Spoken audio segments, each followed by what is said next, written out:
run after each touchdown that the Calgary Stampeders scored. End zone, touchdown! I had to look through a lot of horses, but we found the one, and as soon as he poked his head around the barn, I knew that he was going to be the right guy for the job. So I could tell with his kind eye, he was very handsome. Quick Six loves the football games. Every time the crowd gets very excited, he gets kind of excited himself, and if you stand in his way, he'll give you a little nudge to kind of get out of his way so he can watch. He likes the afternoon games, that's for sure, so the Labor Day game is pretty special. I go in and I catch him, and I take him out for a little morning jog just to kind of loosen him up. A few hours before we leave, I give him a bath so he's nice and sparkly white. Then he dries off, we load him in the trailer and head to McMahon Stadium. Go, Stamps, go! It's just that Battle of Alberta. There's always been that rivalry. Calgary, of course, thinks they're the better team, and Edmonton thinks they're the better team. We're hoping and rooting this year for it's going to be Calgary.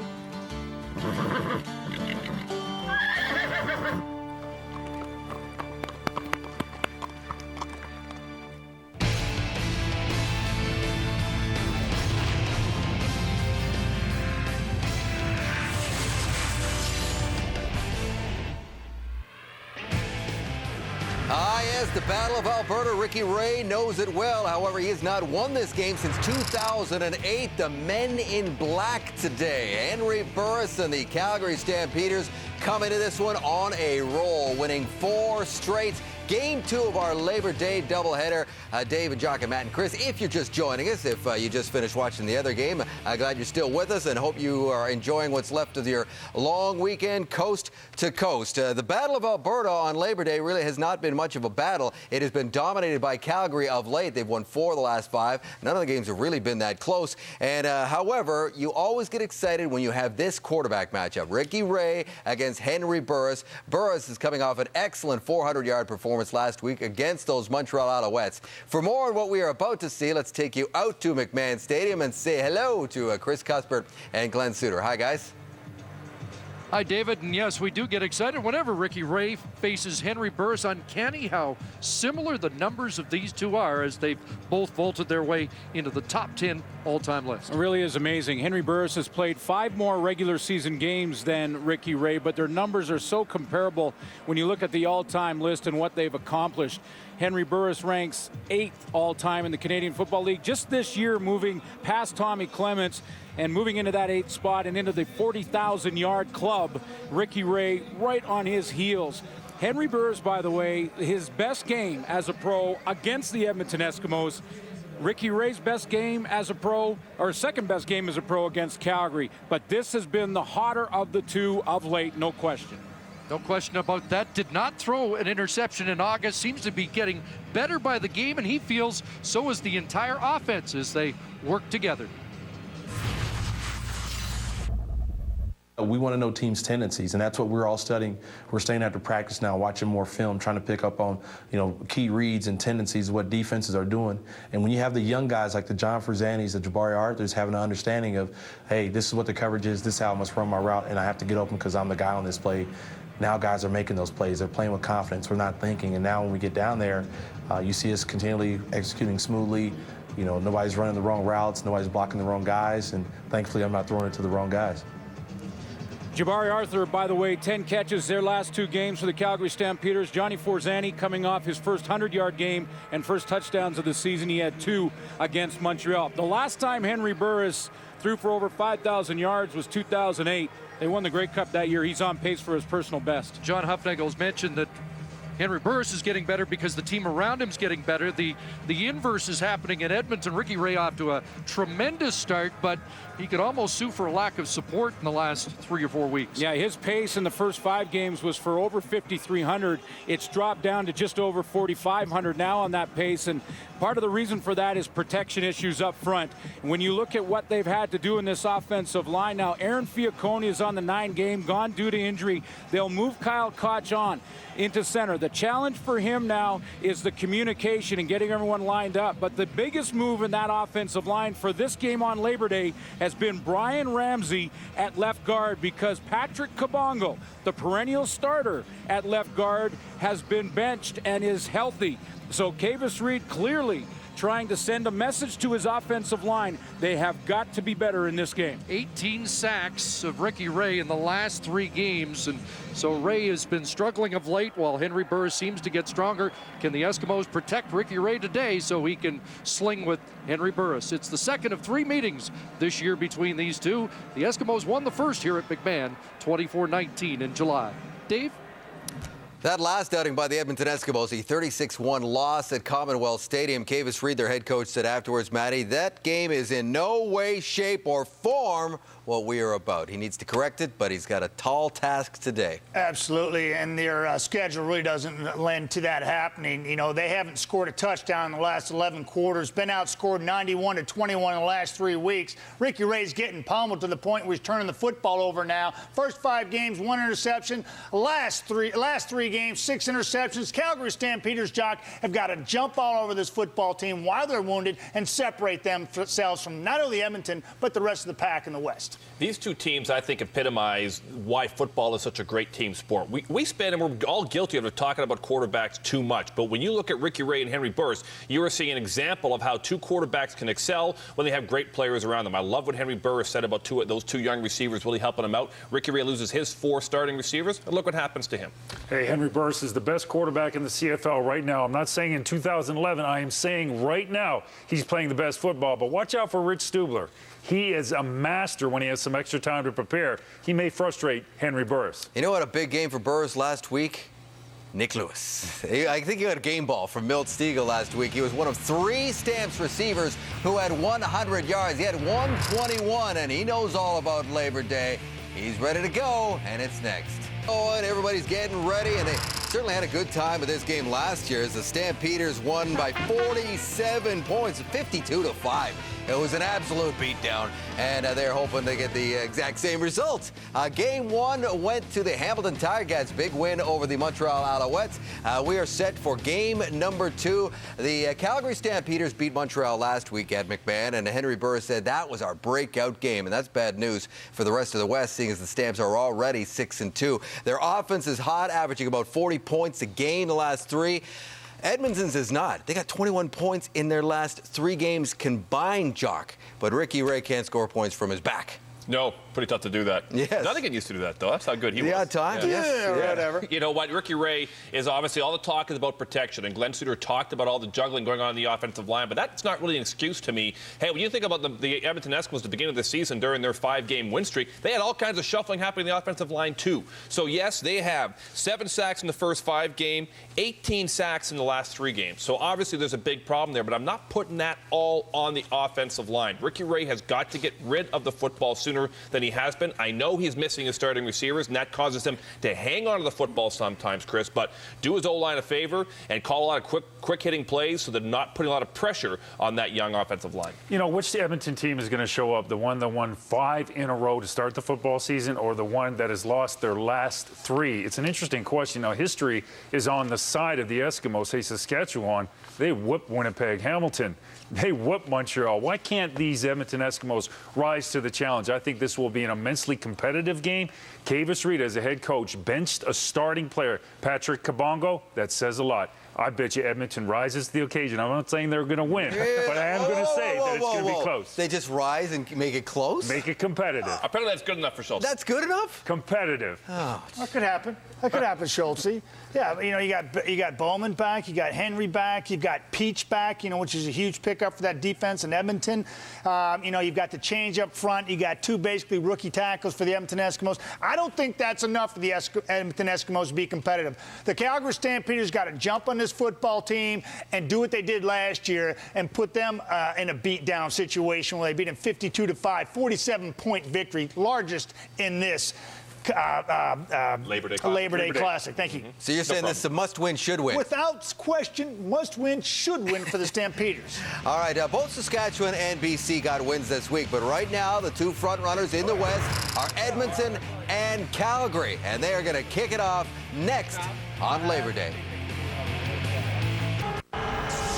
Thank you, David. The Battle of Alberta renewed at McMahon. It's the Scotiabank Labor Day Classic with first place on the line in the West as the 5-3 Eskimos meet the 6-2 Stampeders. A glorious Labor Day, as it usually is here somehow on the first Monday in September.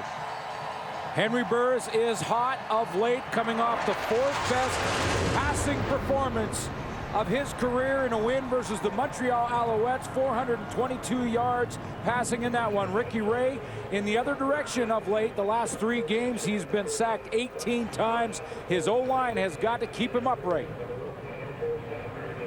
Upcavis Reed's Eskimos were the early season story in the CFL, winning their first 5, but now trying to put the brakes on a 3-game losing streak. And on the other sidelines, it was a slow start for John Hufnagel's crew, but they're in high gear now, riding a 4-game win streak, and it's 6-2. Now the Eskimos come here hoping to put Classic back in Labor Day after last year, the most lopsided ever meeting between these two on Labor Day, a 52-5 thrashing. The Eskimos did win the first of 3 meetings here back in July, and we're underway. And a good kickoff. And here comes Wilton Brown on the return. Fake that reverse, and now trying to get outside. And finally, got the tightrope across the 25. He'll be out at the 28-yard line. Take a look at the Edmonton Eskimos on offense, led of course by Ricky Ray in the backfield. All-Canadian backfield. Daniel Porter's a healthy scratch. It'll be Calvin McCarty, the starting tailback. We will see Jerome Messam as well. They get a couple of receivers back from injury, one being Marcus Henry, the other Adarius Bowman. And then when you look at that offensive line, they continue to juggle. Brian Ramsey in for Patrick Kabongo at left guard. Kyle Koch moves to center for Aaron Fiacone. 2 of the top 10 receivers in the Canadian Football League still not available. In Fred Stamps, and Ray in trouble early, and flags fly. As early pressure from Adrian Davis.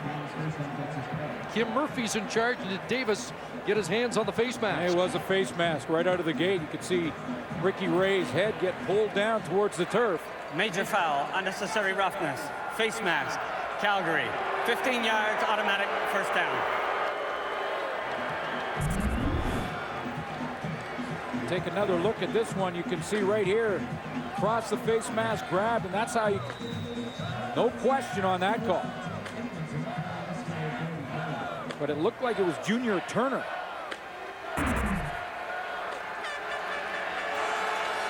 So that, a break for the Eskimos, but maybe some concern as well that the first play produces that kind of pressure. Ricky Ray has a completion. There's a Darius Bowman back in the Eskimo lineup. We mentioned he's back along with Henry, but Fred Stamps, Jason Barnes still out of the lineup. Calgary defensively is a team that really does it by committee, ranked 2nd against the run. That's up to the front 4, and Justin Phillips, guy with a sack in their first meeting in week 4 against the Edmonton Eskimos. Robert McCune moves back to middle linebacker. Juwan Simpson was in last week, injured again. He is out. Keon Raymond, people talking here in Calgary about Keon Raymond could be the nominee for outstanding defensive player for the Calgary Stampeders the way he's playing right now. Our starting lineup brought to you by Rona, proud sponsor of the CFL and its 8 teams. And on 2nd and short, more flags fly. Calvin McCarty getting the start, along with Jerome Messam. They'll handle the rushing duties today. And one of the reasons that they want to go with McCarty, get that start. This will be his 6th start of the season. Legal substitution, 13-minute in a huddle. Edmonton, 10-yard penalty, remains 2nd down. Yeah, Jerome Messam came onto the field late and didn't look like anybody left quick enough, and so that's a costly penalty. Instead of 2nd and a yard, it's 2nd and long. Ball back at the Edmonton 42. And McCarty in motion. Here comes the heat.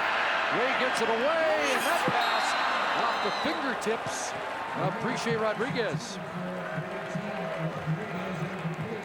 Priche Rodriguez played last week, had 4 catches. He's just filling in until Fred Stamps is available as They're also waiting on Jason Barnes here, the Edmonton Eskimos. Barnes probably 2, maybe 3 weeks away. There's hope that Fred Stamps can rejoin the team next week in the rematch in Edmonton, but that's still about a 50-50 proposition. Damon Duval, number 1 in the league in net yards punting. And here's Larry Taylor on the return from his 17 up across the 25-yard line. And Calgary will go to work on offense for the first time when we come back. Duval, and now Henry Burris and company go to work for the first time. Burris threw for 372 yards against Edmonton in their first meeting, but they didn't finish drives in that game. Then he calls his own number, first play of the game, and Henry Burris will run across the 35-yard line. He's brought down by Rod Davis.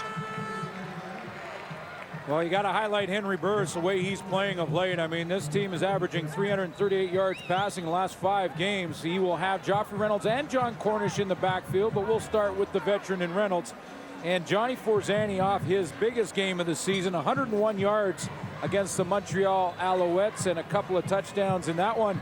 And Dimitri Sumpas, the best of the offensive line that is getting better every single game out. Kim Murphy's called for the yardsticks. They'll check to see how short Burris came up on that run, under a yard away. So Drew Tate and the short yardage team for John Hufnagel is on the field. Drew Tate, who was injured in the preseason against the Edmonton Eskimos when he was hit by Greg Peach, who was hurt in the first regular season game against the Calgary Stampeders. And Peach returning to the Edmonton lineup for this game today. We talked a little bit about what competition can do, and even if it's a veteran like Henry Burris, who is the starting quarterback here, when Drew Tate got healthy, Henry Burris started playing better. So short yardage, and he'll push ahead following Tim O'Neill and Dimitri Sumpas, and Henry Burris will come back with a fresh set of downs. Boy, lots of changes on the Edmonton Eskimos lineup, including on defense. They do get Greg Peach back. We'll put him on the defensive line now, but he will play some linebacker. They'll switch around between that 30 front, put him back there. If he's not, it'll be Mike Cornell at linebacker with Sherritt and Rod Davis. And then lots of changes in the secondary. 2 new corners. They're bumping Weldon Brown out, and C.J. Bailey plays his first game. Henry Burris hands it off. Joffrey Reynolds, who's been quiet this year. Not much there on his first carry of the game. Joffrey's season high 59 yards, on pace for under 800 on the year. Yeah, he's getting spelled off a little bit. They passed a lot against Montreal. I'm real interested, Chris, to watch what this receiving core in Calgary can do against a reworked secondary for the Edmonton Eskimos. Jabari Arthur and Johnny Forzani coming on.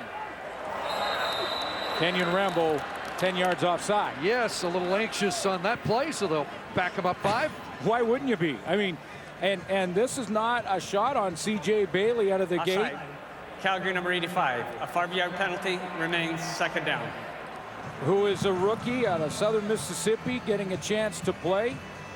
And he's playing out on the corner, and then they move Weldon Brown, who's been at 8 starts, but at halfback, they move David Pittman in. So this reworked secondary is going to be tested against a loaded receiving core in Calgary.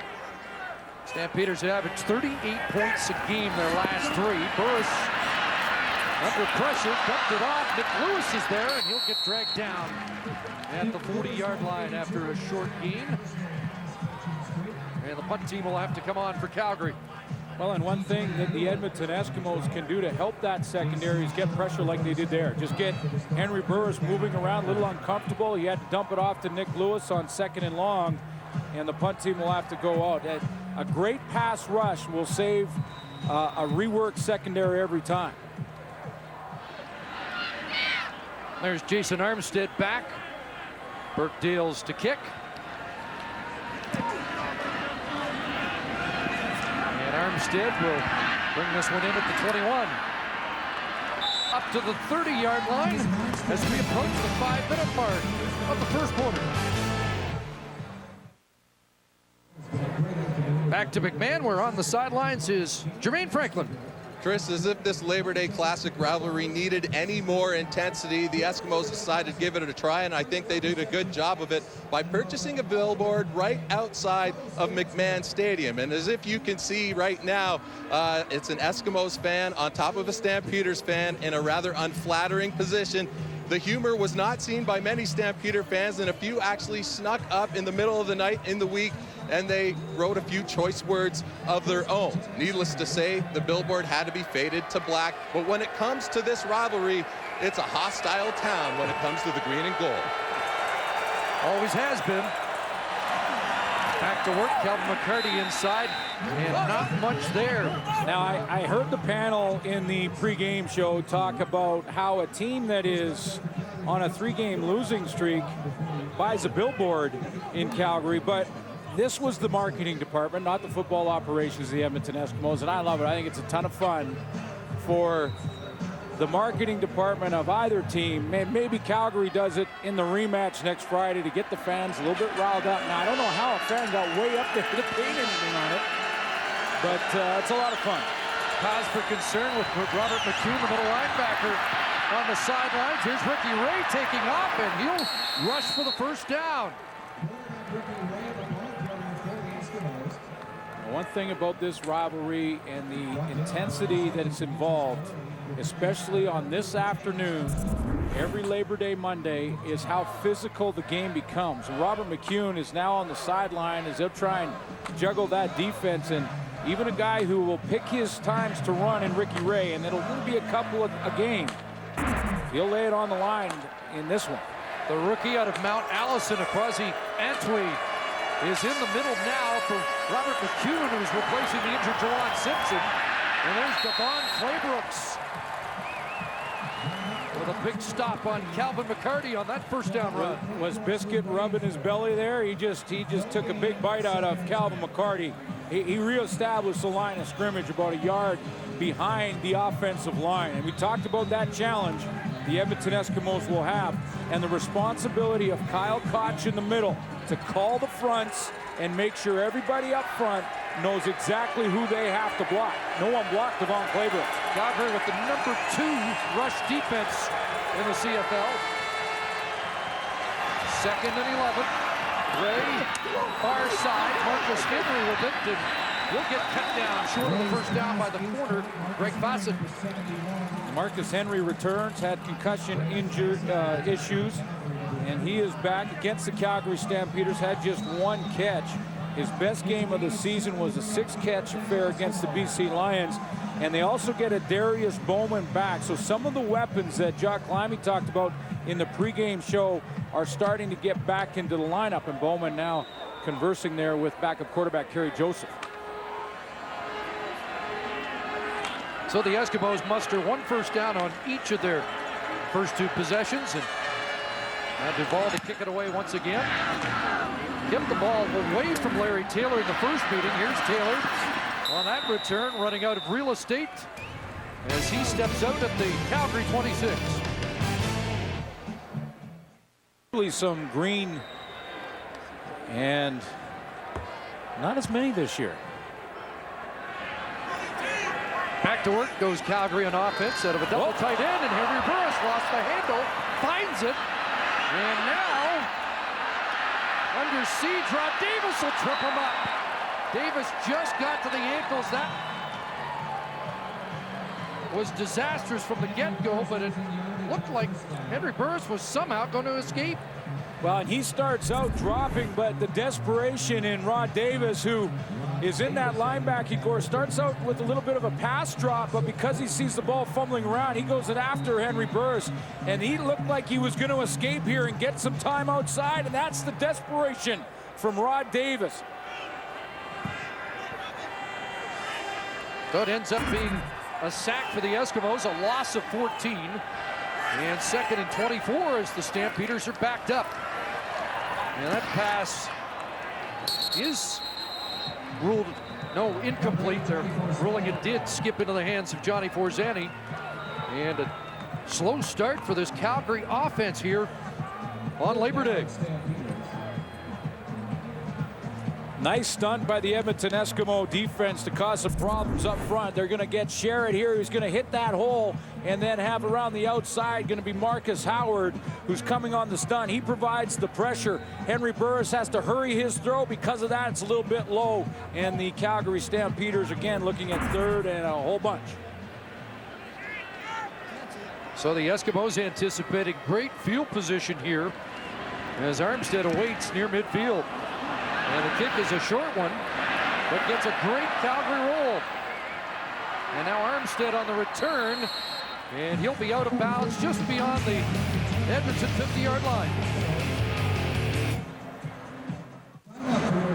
Well, all eyes on that Edmonton Eskimo offensive line, the ever-changing one, and so they have the right combination today to stem the Calgary rush. Well, second start in there at center for Kyle Koch. I talked about the communication issue and how he's going to have to call the fronts. Patrick Kabongo has been benched. The perennial starting left guard has been benched by Kavis Reed to send a message to this offensive line.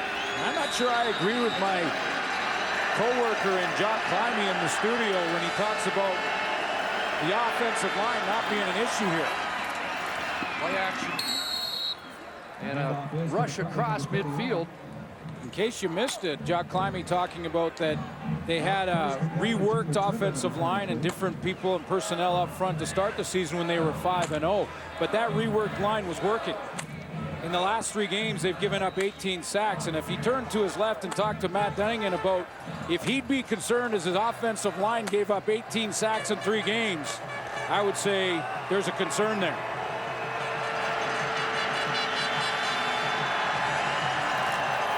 Second down, and Kerry Joseph into the game, and Darius Bowman incomplete the ruling. Stampeders following up to hop on that football.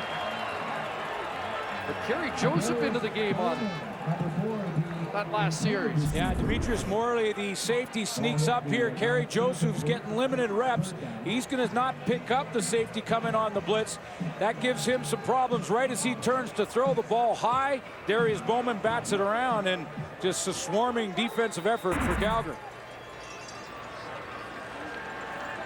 Looks like he's okay. That might just be a series of plays set for Kerry Joseph. Didn't that happen last year on Labor Day? Was Jared Zabransky and Ricky Ray exchanging some series?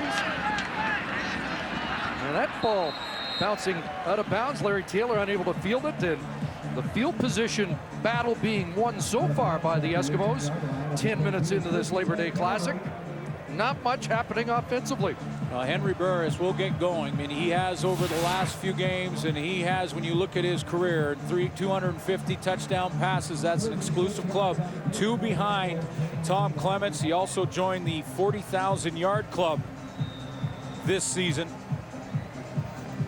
And 422 yards passing against Montreal as he went head-to-head with Anthony Calvillo in their last game and won that game. That was a season high. He had 3 different receivers with over 100 yards.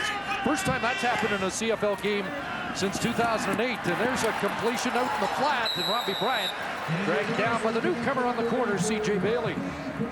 Now, this is a guy that I'm sure, especially with the changes in the Edmonton secondary, that Burris would like to get on the right page with. And, you know, the one thing that was sort of released this past week from the Calgary organization is that Robbie Bryant's been hurt. And he has not put up the numbers that he did last year, and certainly not the touchdowns and the big plays. But he has been fighting through injury and playing hurt all season. Only touchdown for Robbie Bryant was against Edmonton. There's Kenyon Rambo cut down as J.C. Sherritt's on the scene for the Edmonton Eskimos. But they will get on the same page. And Henry Burris is becoming more accurate throwing the football as this season has gone on. And Robbie Bryant, when he gets healthy, each game a little bit more healthy, he's got that breakaway speed. Here's a guy who he takes all the scout team reps in practice. Not many starting receivers want to do that. He goes and volunteers to do it. 2nd and 4 stamps, and the quick hitter for Nick Lewis immediately taken down, but that should be a first down as David Pittman was there defensively. Nick Lewis is making a living on this route right here in key important situations for the Calgary Stampeders. 4 or 5 times a game, He'll go down about 7-8 yards, run that out. Defensive coordinators know he's going to do it. DBs know he's going to do it. No one can stop him from doing it. 16th time he has caught a pass to convert on second down. That's second best in the league. And here's a completion downfield, and that's Jabari Arthur, who with each game seems to become a bigger part of this Calgary offense. 10 catches last 2 games for Jabari Arthur. I know every time I talk to Dave Dickinson, the offensive coordinator, about Jabari Arthur, he gets a smile. I don't think he can even help it or realizes that he's doing it, because he just sees the versatility in Jabari Arthur. A guy that can run deep. He's big enough to block in the run game at 205 pounds. Got nice hands. 10 catches. That's his 11th catch now. The last 2 games in a little bit. Big target at 6'4", 23-yard pickup, and there's a catch for the other rising Canadian star for the Calgary offense, Johnny Forzani, coming off his career best game against Montreal, a pair of touchdowns and his first 100-yard game. This is a team with Robbie Bryant, Kenyon Rambo, and Nick Lewis, and it's Johnny Forzani who has the best per-catch average in the receiving corps at 16.0. Not only has he become a great possession receiver all of a sudden, but he can beat you deep, too. Henry Burris has completed his last 5 to 5 different receivers and make it 6 as Larry Taylor's got a catch on that look in down to the Edmonton 33. Well, let's take a look at last week and Johnny Forzani, the game he had right down to the wire. This was a photo finish for Forzani, a couple of touchdowns for him. 101 yards, as you mentioned, Chris. And every new player, you get a chance and your opportunity, needs a game like that just so you know you can do it. Sky's the limit for that guy. Number 2 Canadian receiver Rob Cote's checked in, and he's the only guy that hasn't caught a pass here. And that is complete. There's Robbie Bryant with another catch. Doesn't want to go down. And another first down as the Stampeders have moved it to the Edmonton 6-yard line. Henry Burris is settling in. Dave Dickinson's play calling. He's starting to settle in. He's got the time. He's hitting a lot of different targets. This is just going to be the straight dig route to Robbie Bryant, the single receiver on the backside. And the key to winning the route for Bryant is inside position on Weldon Brown. Dave Dickinson calling nice play package here. So it's 1st and goal for the Stamps. Good looking drive. John Cornish in at running back now. And it's Nick Lewis, touchdown!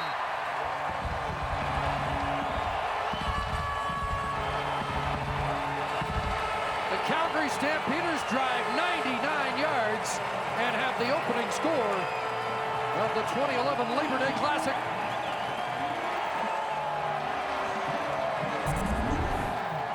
Well, it's 99 yards. Gets all the field position back, finishes with the major. Henry Burris used 6 different receivers on the drive. And a milestone for Nick Lewis. That's his 50th career touchdown grab. 8 plays. The Stamps march the field and put 7 on the board. And did Nick Lewis just look into the camera and say, I'm feeling it? I told Hank be run, though. He is. 13-6 first quarter. Number 1. They got that bunch formation with Johnny Forzani there and Jabari Arthur. Nick Lewis just waits till those 2 clear out, freezing the defensive secondary. He cuts underneath it and then just walks in.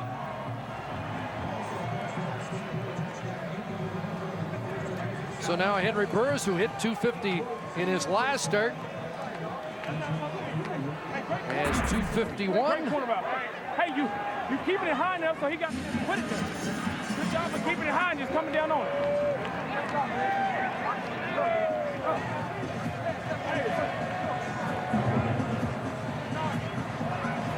Well, I love the play calling on that drive, Chris, from Dave Dickinson. Henry Burris went to 6 different receivers. Jabari Arthur involved, Johnny Forzani involved. He started with Romby Bryant, Nick Lewis, key first down catch on the patent it out. He's run so many times this season that just can't seem to be stopped by any team. And he finishes with the major. Should be the final play of this first quarter as Armstead gets tripped up. Close to the 30-yard line. End of one quarter here in Calgary. Stamps with the lead. Well, it took 3 series for the Stampeders offense to warm up, but boy, did they ever. Well, 99-yard drive, 8 for 8. Henry Burris was on the drive. 2 passes to Nick Lewis, including the major, and he used 6 different receivers. And I know, Chris, it's going to be the first series for Edmonton to start just the second quarter, but it's an important one. This game could get out of hand quickly because of the way Calgary's been playing. And also the way the Eskimos offense has been struggling. It's now 12 consecutive quarters for the Edmonton Eskimos without a touchdown. This is a big series. They need to at least try and get field goal position and just to get some sort of belief in themselves again, that they can move the football successfully, keep the chains rolling. 10 points in 12 quarters for the Edmonton Eskimos. Ricky Ray looking downfield, wants to stretch it to Marcus Henry. And did he make the catch, or does Brandon Smith have it? It's incomplete. Good battle, Marcus Henry and Brandon Smith, who had Ricky Ray's number last year, picking him off 4 times. And it looked for a second that Marcus Henry on this play had caught the ball on the back of Brandon Smith, almost pinned it against his helmet, but Brandon Smith did not give up, kept fighting. They're not down by contact yet. And the ball came out when they hit the turf. You got to survive contact with the turf. So it's 2nd and 10. Here comes Connor McCune, and the ball short of the target, incomplete, intended for Rodriguez, and the hammer came down on Ricky Ray. Oh boy, you got to hand it to Ricky Ray. I mean, he turns around, and he is going to see, you're absolutely right, Chris, he's going to see the hammer coming. And when he come off the edge clean like that, Ricky Ray could have just dove down to the dirt and said, you know what, let's reload, punt the football, and I'll just save myself a hit here. He didn't. He stood in there. He took one just to try and complete it outside. That's a hard hit. Duval with a big boot. Backing Larry Taylor up to his 21. Flag down as Taylor doesn't get far. Good downfield cover. And a flag on the play that we'll sort out when we come back. Live coverage 8:30 Eastern, 5:30 Pacific on TSN and TSN Mobile TV. Well, 2 different mindsets, I think, with where these teams are going and the direction they've been heading the last few weeks. I think the Edmonton Eskimos would love to just try and split these 2 games in the back-to-back. Calgary wants to dominate here and get some separation. They start this drive at their 13-yard line, and Joffrey Reynolds off the right side up to the 18. Let's take another look at that 99-yard touchdown drive. Yeah, Joffrey Reynolds, the only guy missing from this 99-yard drive, because Burris used all his targets, including Larry Taylor on a little hit screen. Couple of throws to Nick Lewis. Got Romby Bryant involved, especially. In fact, he's been looking for Romby Bryant a little bit more early on in this game, and Lewis finishes it off. Joffrey Reynolds with 5 on the carry, so it's 2nd and 5.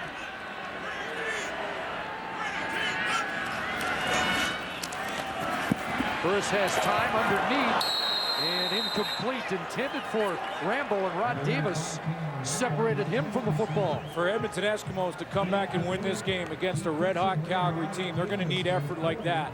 And maybe Rod Davis will be the guy that sparks it for him, because Rod Davis has made 2 big plays now for Edmonton.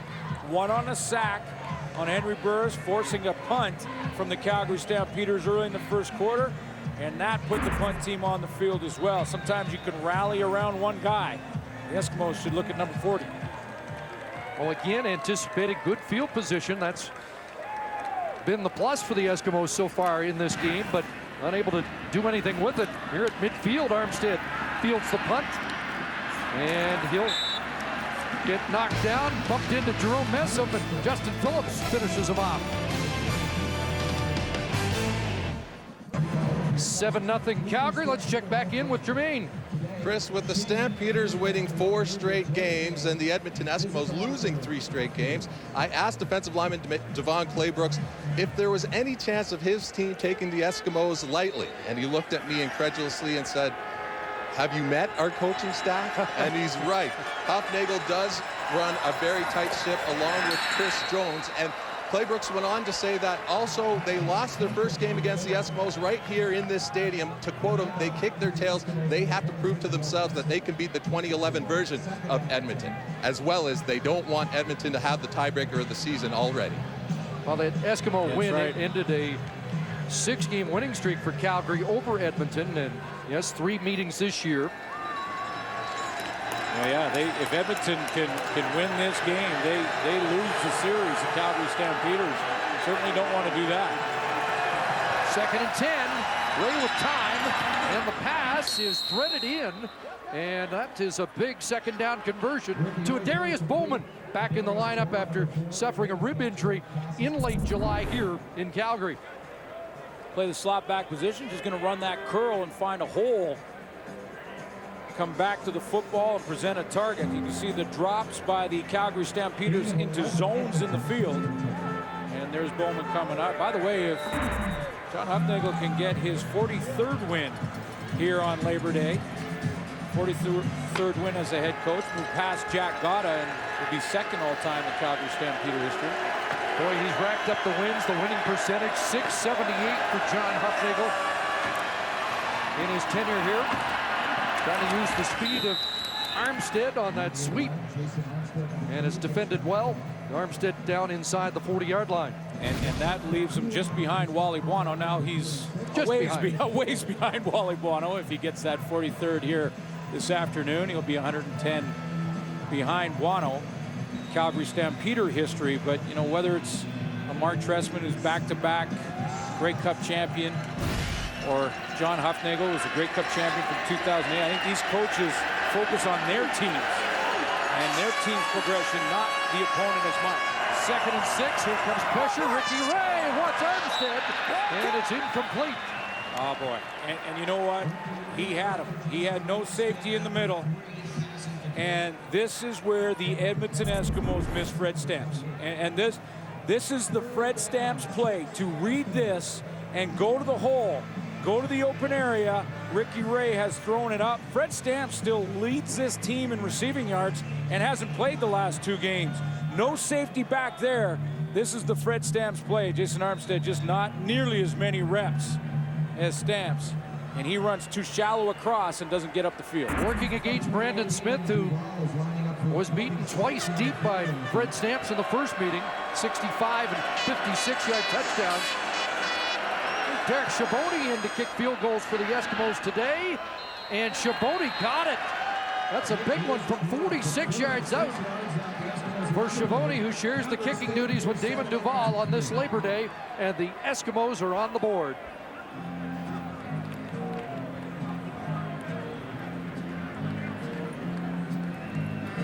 Well, we heard from Jermaine Franklin on the head coach of the Calgary Stampeders, and we talked to Henry Burris about the firm leadership of his head coach.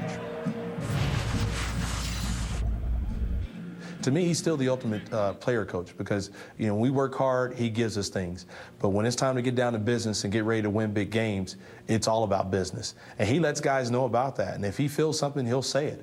And really, to deal with the man that way, you would never have it any other way, because, you know, you have coaches who like to beat around the bush sometimes and not tell you the stuff square in the face. Well, you don't have to worry about that with Hufnagel. He'll tell you exactly what's on his mind, what he expects of you. And if you aren't getting the job done, hey, we'll see you in his office. Oh, you don't want that call. That is a long walk from the locker room across to the coaches center and up those stairs to John Hufnagel's office. You don't want to be making that walk. That smile at the end of the clip told you that Hank doesn't want to make that trip anymore either. There's Taylor on the return, and downfield cover. That's been a trademark for the Eskimos this year. And a late flag comes down on the play. And talk about that relationship, though, between John Hufnagel and Henry Burris, and the former quarterback knowing, you know, the buttons to push with Henry Burris. I mean, let's be honest about this Calgary Stampeder team. Early in the year, Burris was not himself. They were winning some games. Holding. Calgary number 44, 10-yard penalty, first down. They won 2 of their first 3 games where Burris was well under 55% in completion percentage. His accuracy was off, but John Hufnagel knew how to manage that situation. And look what the results. I mean, the results in the last 4-game winning streak, unbelievable. 9 of 11 here this afternoon on Labor Day. And that's, as we mentioned, coming off that big game against Montreal over 400. So this is a former quarterback who understands how to manage that position. Saw the penalty to Justin Phillips that backs Calgary up 10 yards, and Kwesi Antwi was shaken up on that kick return. So both Calgary middle linebackers have been nicked in this game, although you did see Robert McCune return. We may see a little bit of this cramping and things. It's pretty warm down there. It's hot. The Calgary Stampeders going with all black today. And we're talking about black unis, black pants, black helmets. What do you think?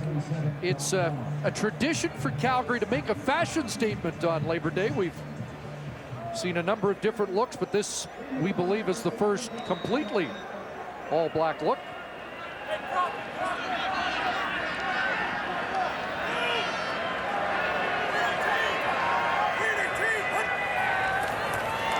At the 20-yard line, Henry Burris, here comes the heat. And for the second time today, they get home, and it's Etienne Legaré with the sack. His 4th of the year.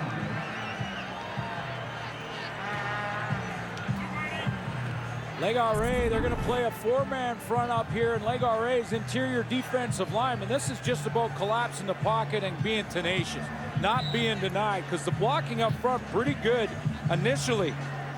Steve Middleton was working one-on-one on Legaré, and he just kept working at it. Starting to fulfill the promise of his first-round draft status from 2009, a former J.P. Metzger's Trophy winner, as the top lineman in college football in Laval.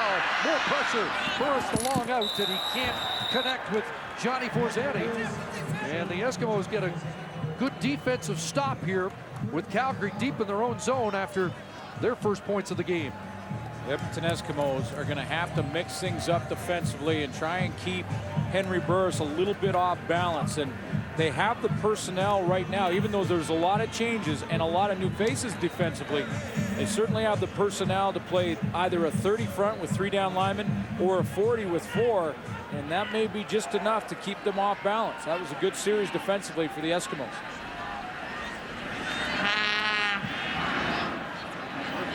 Again, Edmonton should get great field position. Here's Armstead galloping across midfield and just cut down by Rob Cote, or else Armstead still running. Huge special team tackle by the kid from Cochrane.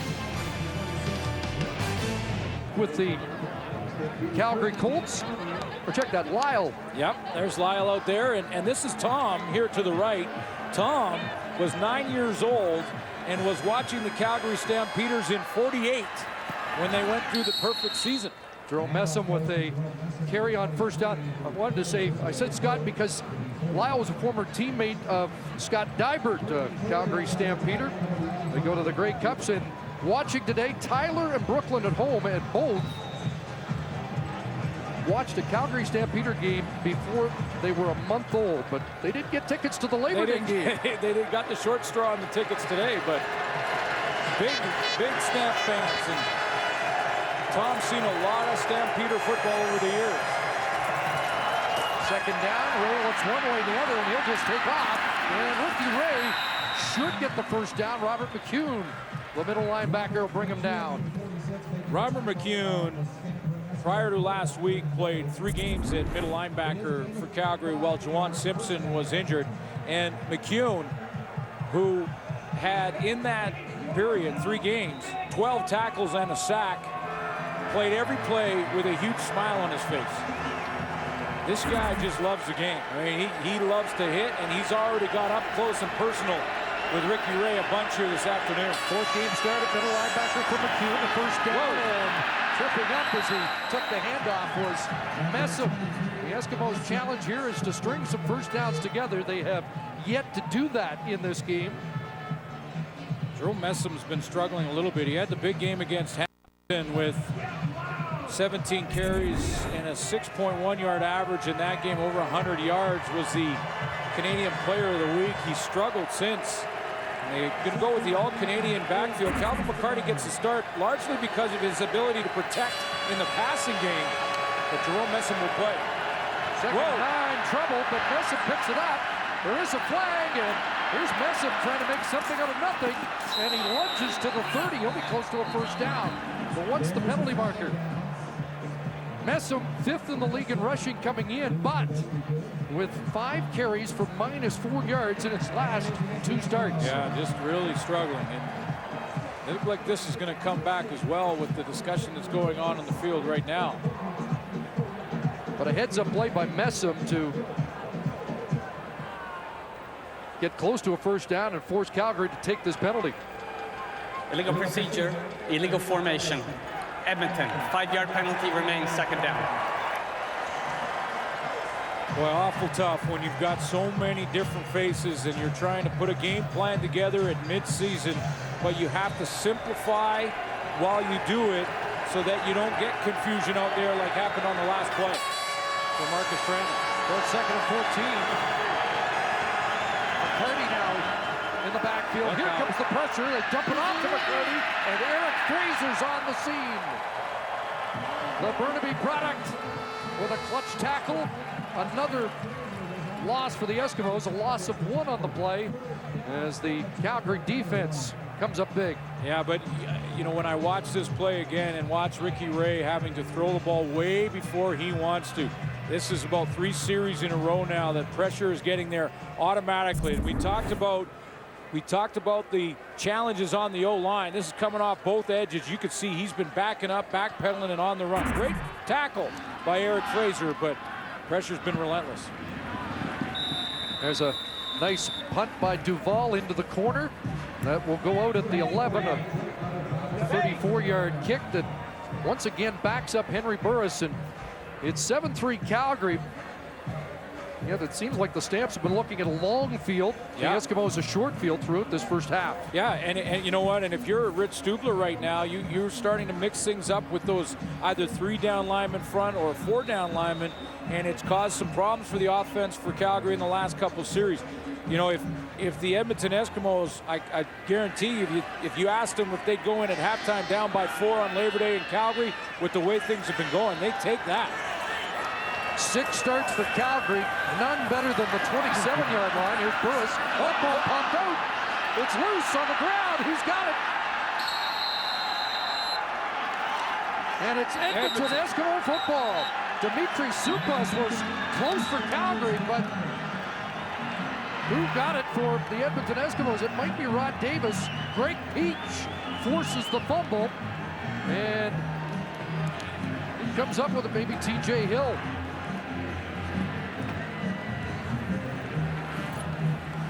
So the Edmonton Eskimos force a turnover and a big break here. I believe it's Greg Peach that's going to cause the fumble.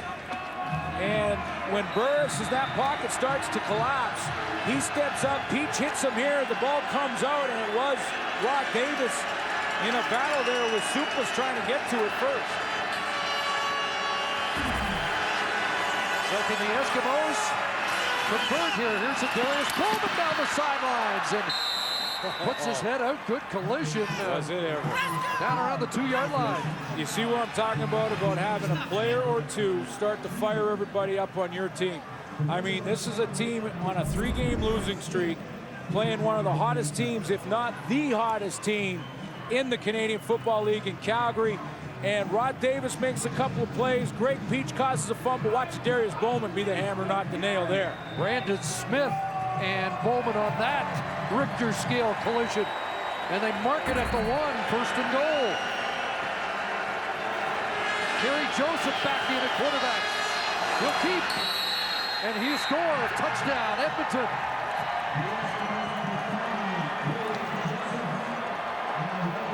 That's when you win, Chris. The field position battle.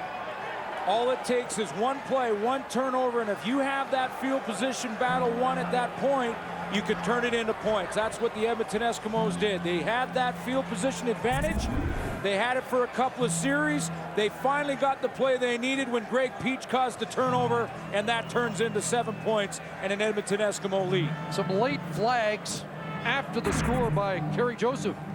Good job.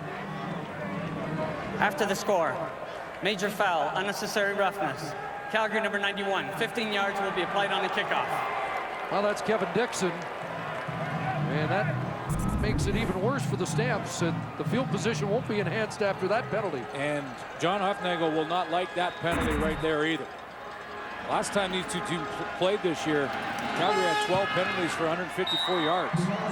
Schiavone, the extra point, the Eskimos convert after the fumble by Henry Burris. You know, every time you give a team that is struggling like Edmonton, and this, yes, there was a little push at the end of that pile, but there was a second one on Calvin McCarty there that caused the penalty flag to fly, and that's one well after the whistle that can be avoided, and it gives a team that has had very little to hope for over the last few weeks and very little to have confidence in. They've just now got a little bit of confidence back and a lead. Third touchdown of the year for Kerry Joseph. You give a struggling team a little chance to believe in themselves and watch out.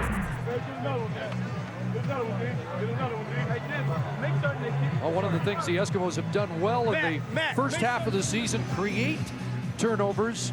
That's the 19th takeaway of the year, and that is second best in the CFL behind only the Winnipeg Blue Bombers. And now what the Calgary Stampeders need desperately is a return. After that penalty, a guy like Larry Taylor could bail his teammate out here and get a return, or Edmonton will have field position advantage again, or maybe a point. Duval kicking it deep into the end zone, wanted to keep it in play, and Larry Taylor's going to take a knee and concede a single point, and now it's a 4-point Edmonton lead with just under 5 minutes of the first half. The first 6 possessions for Calgary, 3 times they started inside their 15-yard line.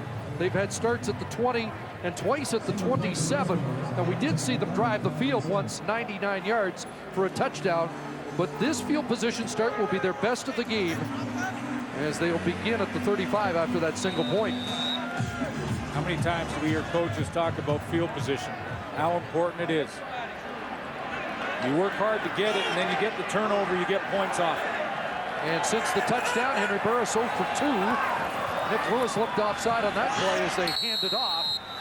Short gain for Joffrey Reynolds. Greg Peach there. Well, how important has he been? I mean, his first game back, he's 4 starts on the season. This is his 4th, and he missed a lot of action due to injury. Guy who trained in the offseason with Dario Romero, former teammate. And offside, Calgary number 82. That penalty is declined. It will be second down. So they declined the penalty. You think Greg Peach watched Dario Romero on Labor Day Sunday and decided, oh, that's the intensity I need? Well, you know, when he came off his injury, he came off a little lighter. And Cavis Reed looked at that and said, you know, we can play you at linebacker a little bit now. And they have that versatility in their fronts, and that's Greg Peach, the big play on first down. So second and extra, 2nd and 12. Marcus Howard on the rush. Now Burris has to throw it away under duress as Julius Williams was turning up the heat. And we get a late flag, and let's see what that's all about. It's going to be against the Calgary Stampeders for intentional grounding, I believe. Henry Burris in the grasp. I'm not sure if that intentional grounding.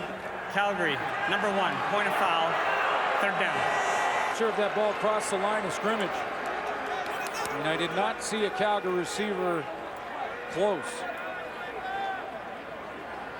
So Julius Williams, one of the rookie defensive ends the Eskimos think so highly of.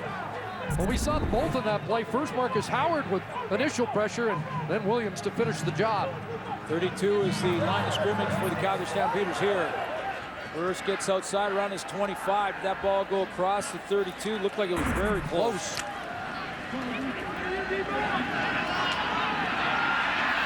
Here's Armstead, and what have we got here? Across it goes to Bowman. Open field. And a little Labor Day magic from the Edmonton Eskimos special teams.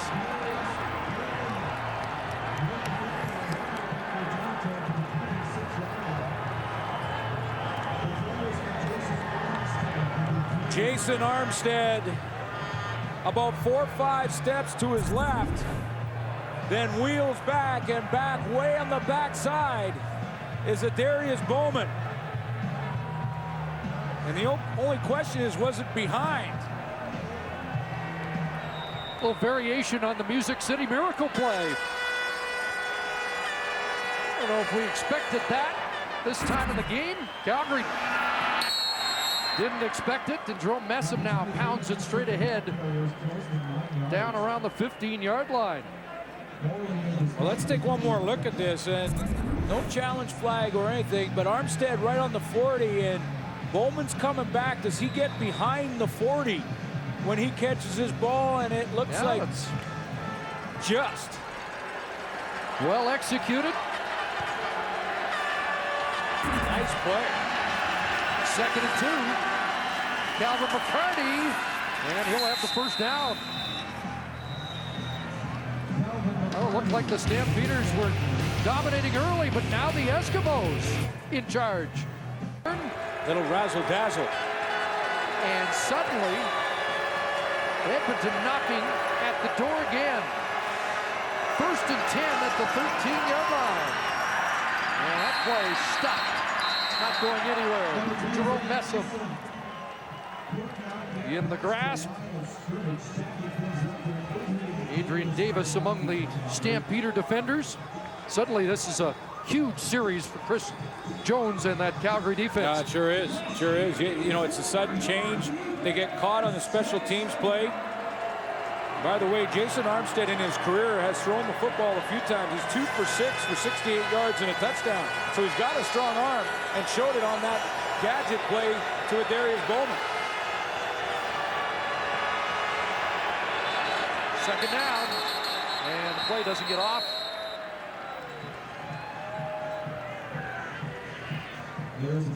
But a team that is desperate to get back in the win column often tries to pull out all the stops like that. Well, they've had 16 days to come up with stuff. Yeah. Davis Reed's made the most of it. And you know, Chris, time count violation. Edmonton, number 15. Penalty is loss of down, be 3rd down. That's a costly penalty. Sure is. That's it. That's from the home team. That's home field advantage right there. And Davis Reed upset with that call.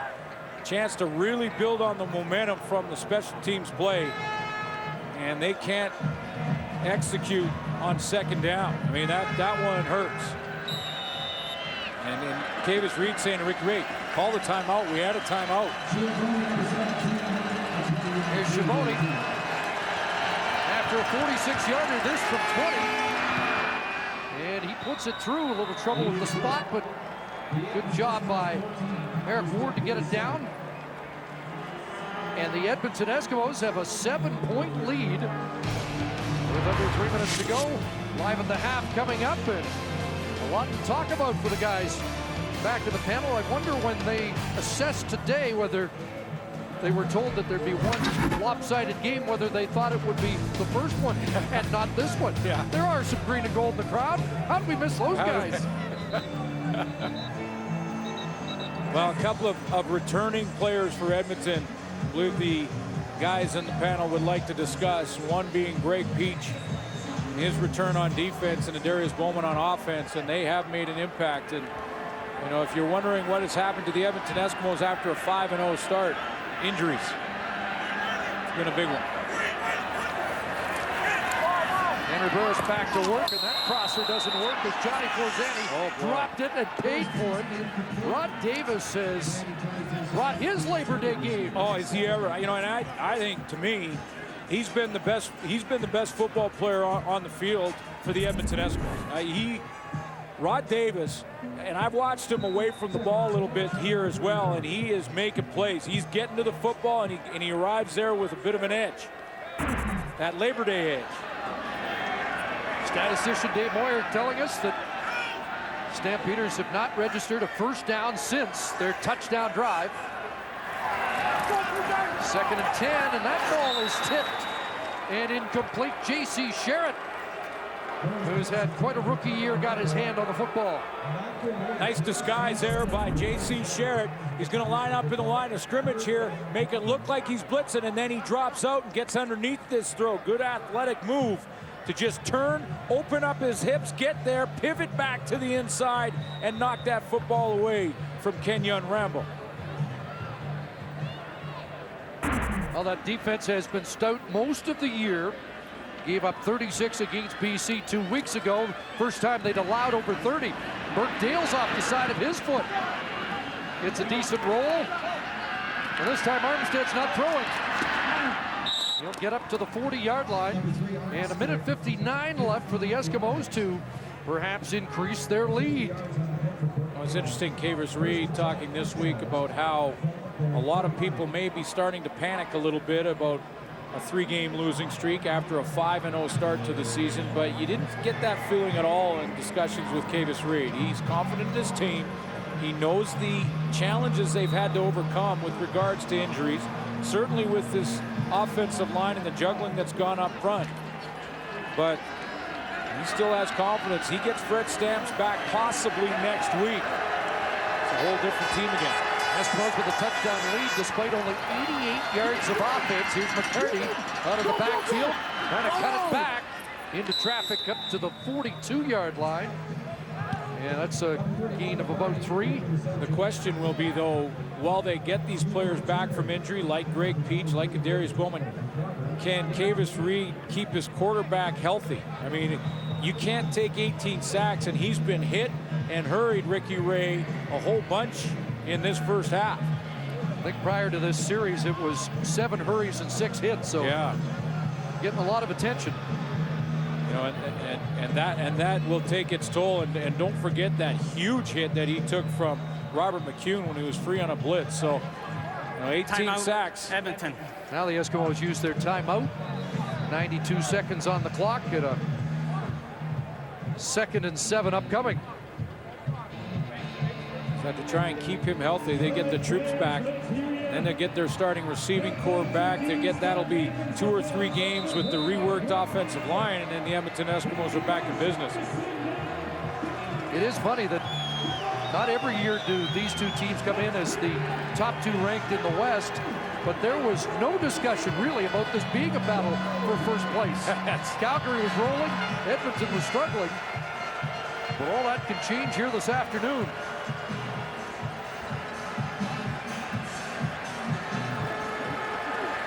Messam wanted to run onto the field late, and he was held up on the bench, and there's some confusion there. Cavers Reed really let Messam have it. Are they a man short?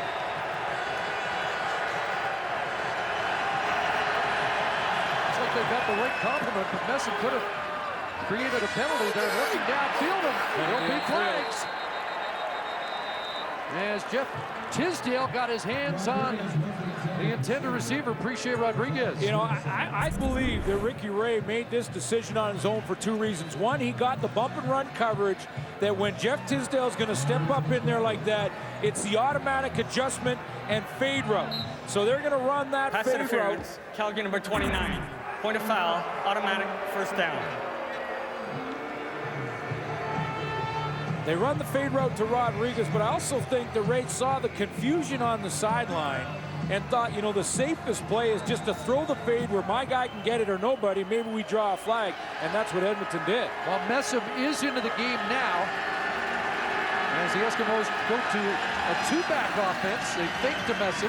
Here's McCarty, and McCarty is cut down on that good tackle by the corner, Greg Fassett. I'll tell you why they've gone to 2 backs. They've gone to 2 backs to get more protection help. And with that hits and hurry stats that you just saw moments ago, Ricky Ray in this first half, even though they do have a 7-point lead, he's been taking some hits. So Marcus Crandall, in order to help his quarterback in protection, is trying to play 2 backs a little bit more often. Don't even be surprised to see some tight end to try and get some more help that way. Well, the 2 starting offensive tackles haven't been around, at least in the lineup, for more than a couple of games. 2nd and long, and Ray wants to go to Rodriguez again.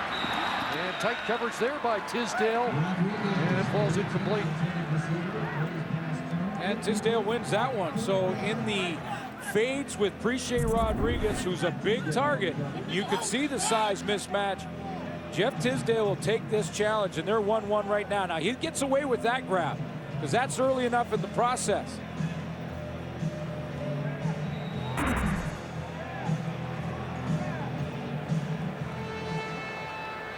So the punt team comes on.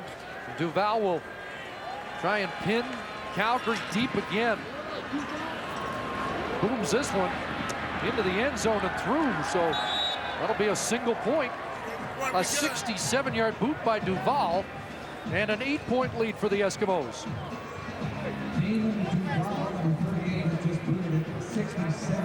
Seventh single by Duval on the year. He's the leading punter in the Canadian Football League. Usually you try and pin instead of getting the single. Do you mind getting the extra point here with 45 seconds left? Not a lot of time for Henry Burris, but see what they do with this final 45. Damon Duval's been punting the ball very well of late. Henry Burris does have a little bit of time here. He needs one big chunk. Pass inside for Arthur. There is a flag down in the Eskimos secondary. You know, the one thing I know, Chris, has been a bit of a concern when, even though this team has been on a roll and has won 4 straight games, that John Hufnagel has been asked a bunch this week about their running game and the balance in the offense. And again, it's sort of been missing in this first half. With aggressive pass rush, you can pound it in there and get your running back some more yards and some more touches, whether it's John Cornish or Edmonton, Joffrey Reynolds. 10-yard penalty, first down. It could possibly get in the play action game Henry Burris back on track. Wouldn't be surprised to see a little more of that in the second half. Extra man on the field gives the Stampeders their first down since their touchdown. Here Burris takes off and a feet first slide across the 50-yard line, and Henry Burris has about 7. But the clock running down to 35 seconds, and they'll start it up as soon as the officials are set. It's about time for that Nick Lewis out for the Calgary Stampeders. 2nd and 4. He's going to block. Now with that ball knocked down, the pass batted down, and this Edmonton Eskimo defense has been stout since the 99-yard late first quarter drive. And Ted Laurent just became a shot blocker. And he knows he's coming in, leaves his feet, gets up in the air, takes on the center, good timing, and just rejects that 3-pointer. The big 304-pounder can go vertical. I bet he's pretty good on rebounds too. He could box a couple. He could box a team out at that size. Burke Dales pounds it. Weldon Brown's got it at his 9. And he is swarmed as he crossed the 15-yard line, and the Eskimos will come out, kill 13 seconds, and happily head to the locker room with an 8-point lead. Yeah, I think so, and real happy. I mean, this is, you know, an 0-3 team coming in the last 3 against a team that's on a 4-game win streak, and still with a lot of their weapons out of the lineup due to injury, and to have a 8-point lead on Labor Day on the road in hostile territory. Yeah, I think Kavis Reed will take that. They've got some work to do on offense, as you see the numbers for Ricky Ray. But their touchdown drought has ended in this game. Chris, Edmonton also has to sort out Jerome Messam and Calvin McCarty. And this is a whole half of substitution issues that we saw Kavis Reed blow up on the sideline moments ago to try and get that sorted out. They don't want a 13 men in the huddle penalty at the wrong time. So 30 minutes in the books, and it's a quiet McMahon Stadium as Ricky Ray and the Eskimos have a halftime lead of 15-7. Doubleheader, Chris, Matt, Jock, and Dave with you. 15-7 for the Edmonton Eskimos. An unpredictable halftime result. 15 points by Edmonton. They will take the lead, but the 15 points, almost as many points as they scored in the last 3 games combined, and no sacks allowed. They've been being buried by sacks in the last 3 games. It's a game being determined by little things right now, by 2 guys back into the Edmonton lineup, Greg Peach and Darius Bowman. Our friend Chris Schultz liked to talk about starters. And the starters are starters for a reason, and there's a huge gap, right, Chris? Yes. Between a starter and a backup. Yes. You always talk about that, and it's true. And that's why teams do sometimes legitimately make excuses when their starters are out of the football game. But when their starters get back into the football game, that's when you know if they're having an impact. And Greg Peach with a forced fumble there was all over it. This is a huge reason why the Eskimos are having the success they are. And I love Adarius Bowman, what he's brought to this team, and I love the way he put his head down and was the hammer rather than the nail. And then Greg Peach with the stuff there, and then Bowman chipping on the special teams. And how about this? Dave Randorf thinks this was not a lateral. Can we have a look at this, please? Well, watch closely. Okay, so that's about the 39.5-yard line. I mean, it's close, David. I'll give you that. But I think this was excellent execution. Okay, let's just agree that it was very close. It was very close. But Bowman here picks up the ball. I love the way he just snuck onto the field there. He was hanging up by the sideline. He sneaks on there. It makes sure he's close to a lateral and then takes it 45 yards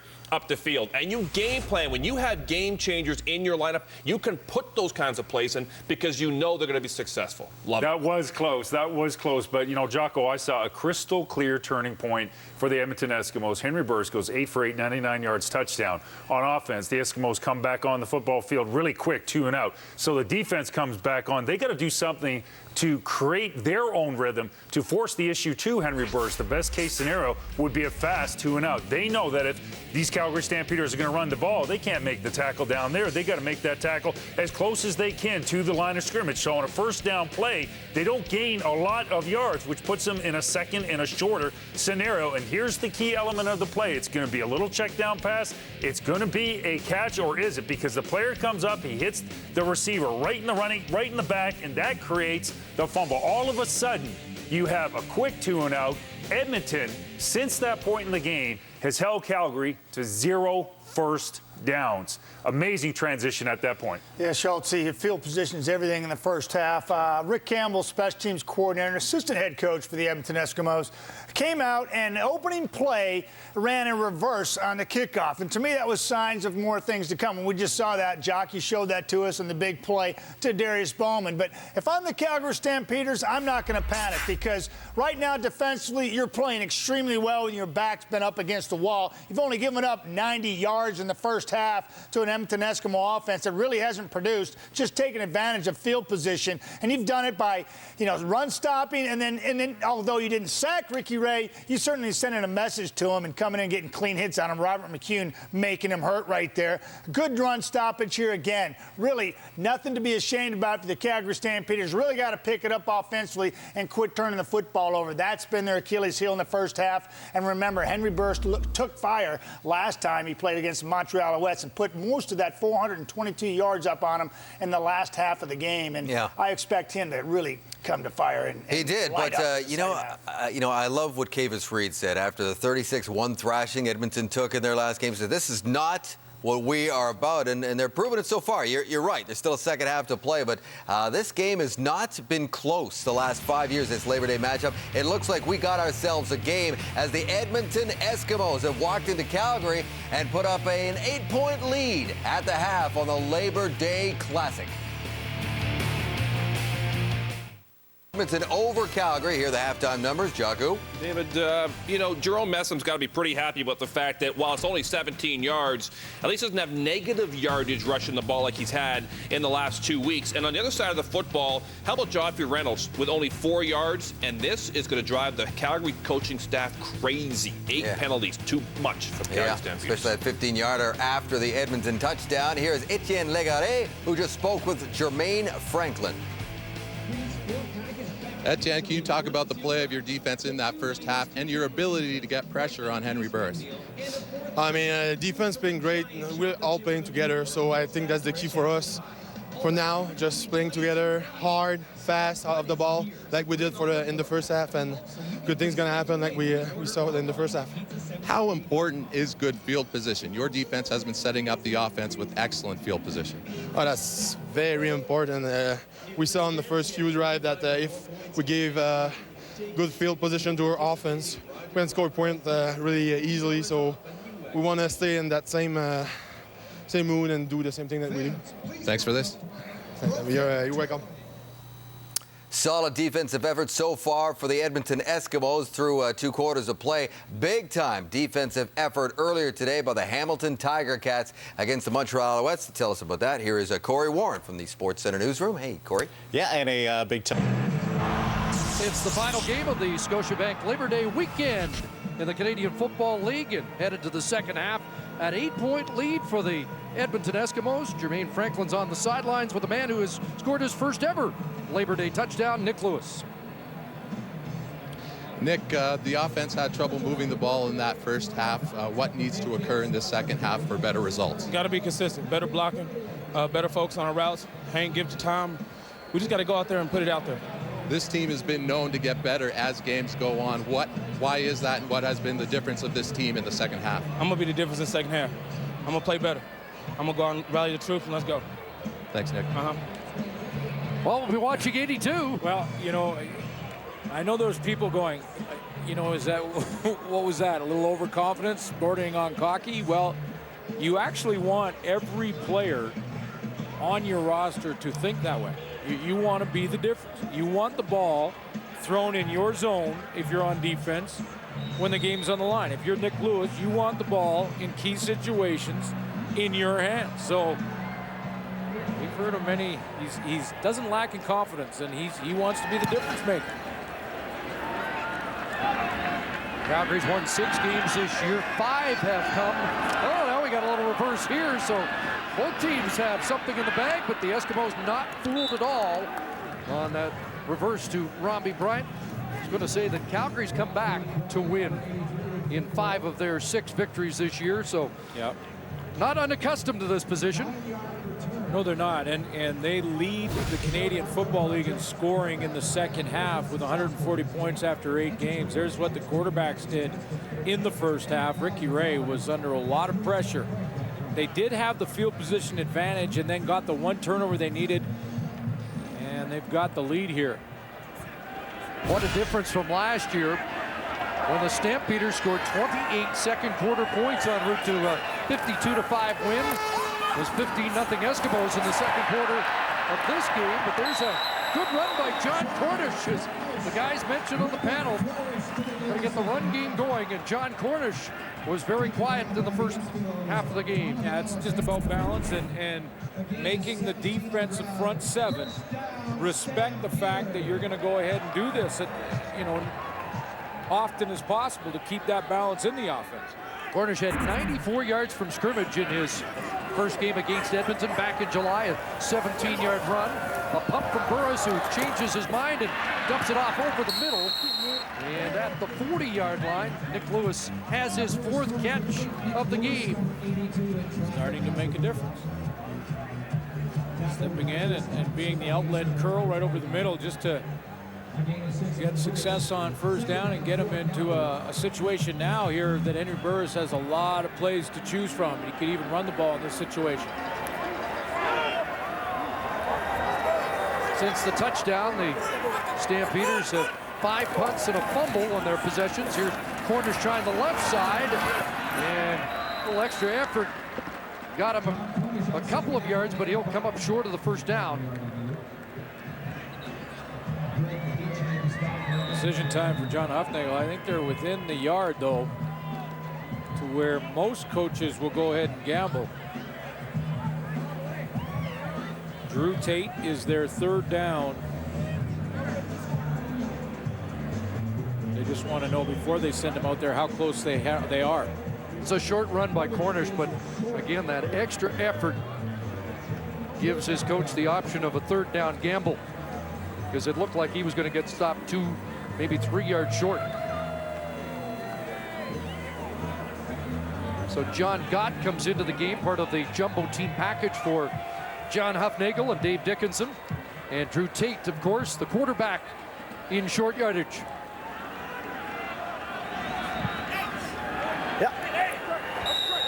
Third and under a yard, and good surge. They get almost 2 yards on that surge. Boy, they really did. Demetrius Simples was about 6 yards from the line of scrimmage. He got low, drove his legs, and ended up downfield. It's just watch just across that offensive line, the low leverage, watch him drive. There's 67 into Rod Davis, keeps going, keeps driving. He ends about 4 or 5 yards down the field, along with John Gott. So it's a Calgary first down at the 45. Jabari Arthur in motion. Reynolds back in the game, and not much there. But no question, the discussion offensively for Dave Dickinson, John Hufnagel, and Henry Burris at halftime was about the run game. Because now we've seen a couple to John Cornish. They're trying to settle things down, get control of the offense, get some time of possession going, and try and win some field position here in this second half, get back to sort of fundamental football. So 7 rushes in the first half. They've opened the second half with 4 runs so far. This, in all likelihood, of passing down, 2nd and long.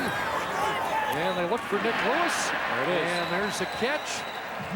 Close to midfield. They're going to come up about a yard short again, but that's the patented Lewis call on 2nd down, isn't it? You remember, you had the Jason Tucker corner.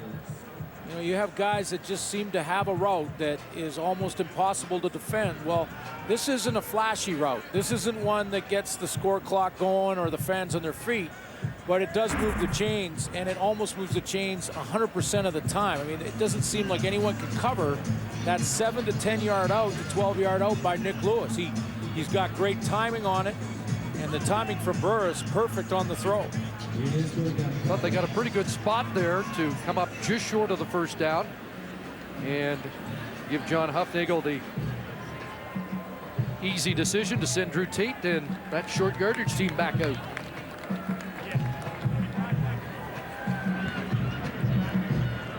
But I know as an old defensive back, you had scouted that Nick Lewis play and anticipating it today. Are you anticipating that somebody can jump that route at a time in a game? Or? You're tempted to. You see it, you know it's coming, but you got to believe what you see and be aggressive to take the chance to do it. Again, Tate straight ahead behind O'Neill and Supas and company, and play had been called, and that might be a good thing for Drew Tate, who looked like he wanted to keep running and might have been dropped well behind the line of scrimmage, but it is a Calgary first down. But this team, as Matt Dunnigan talked about at halftime, and I agree with them, they've just been too good this year and over the last 4 games, and you can see how as the game progresses, they get better. Their point totals go up. They make the necessary adjustments, and this is too good of a team of late to keep down and in hibernation all game long. Burris back in. That pass, and looked like they tried to jump the Nick Lewis toss there and almost had a pick. Well, they viced it. This is what they did. They've now, maybe they've got headsets and they've heard the out. He's the 3rd receiver inside here, and this has been his route, right? Well, this time he tried to go here, but look what they did. They viced it with 2 Edmonton Eskimos, and it's TJ Hill is going to sit on inside position right here, jump inside as he tries to fool him, run the out, and bring it back in. Now, did TJ Hill get there too early? No, it's 2nd and 10. No flag, no foul. Isn't that how? Whoa, there'll be flags here. Yeah. Everybody moved, but Tim O'Neill, the center. Now, I did play defensive back, so I'm going to... The no flag, no foul rule was one I lived by. Procedure. Calgary number 60. 5-yard penalty remains, 2nd down. Well, they called Tony Washington. He had plenty of company on that early movement. We've seen so many great Labor Day memories and Labor Day games with Calgary Stampeders, and the one receiver that I know had a route, either be that lazy sort of post route, was Alan Pitts. It had one that we always knew he was going to run it. We just couldn't stop it. 9th play of the drive. It's 2nd and 15. They screen it to Cornish, and John Cornish will get back to midfield, and it'll be 3rd down. But how reassuring is it for a quarterback now? Henry Burris, they're going to have to kick. They got some field position here, though, and should have that advantage after this punt. But how reassuring is it to have a player and a route that you can lean on and rely on when you need it most? 2nd down and medium, 2nd down and 8 or 9. Nick Lewis, that little out route is money. And For the Calgary Stampeders of the past, it was Alan Pitts. There's Weldon Brown back at his goal line. And Brown trying to get outside, does. And then gets tripped up. And is that going to be a tripping penalty? Demetrius Morley with the tackle. On his 1 yard line, or right on the goal line, which to me is a mistake. You give up a single there, you get the ball in the 35. Holding penalty against Chris Thompson, a run against Edmonton. Eskimos backed up. Here's McCarty. And spun off first contact up to about the 17-yard line. And Calvin McCarty close to 9. And this would be a big first down for the Eskimos, trying to dig themselves out of a hole. Well, they need a couple, to make up for that decision on the punt return. And what has been a real emphasis here in this game has been field position. We've talked a lot about it and the importance of it. And that was a 28-yard loss after the penalty on the decision by Weldon Brown. Second and short, and the big man Messam will crash for the first down. Now 3 or 4 first downs for Edmonton, and they bail their teammate out there. But you talked about the Eskimos run game. Messam struggling of late. First 5 wins for Marcus Crandall and Kavis Reed. They average 123 yards a game running. The last 3, they've averaged 41 yards a game rushing. So been a difference. All maybe interconnected with getting behind early in games. And there's an injury on the field here. Keon Raymond, a key guy in the Calgary defense, has been shaken up, so we'll step out. Well, the NFL season kicks off Thursday when the New Orleans Saints take on the defending Super Bowl champion Green Bay Packers. So the last 2 Super Bowl champions clash. Live coverage begins at 8 o'clock Eastern, 5 Pacific on TSN and TSN Mobile TV. There's still tailgating outside here at McMahon. Is this the best tailgate stadium in the Canadian Football League? It's perfect. It's absolutely perfect. There's an inside handoff to Calvin McCarty.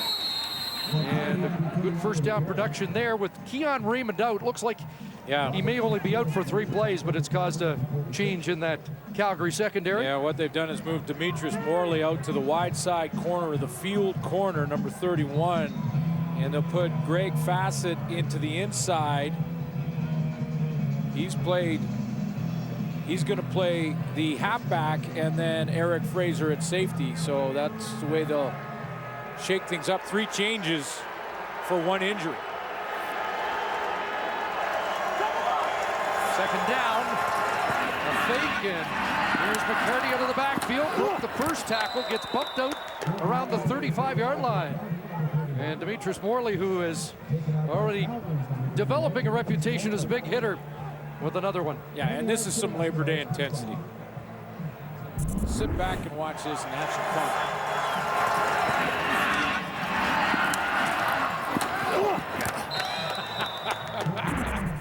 You gotta love that. That's a couple of big first downs, though, for the Eskimos. Jason Armstead's in motion back into the Edmonton offense.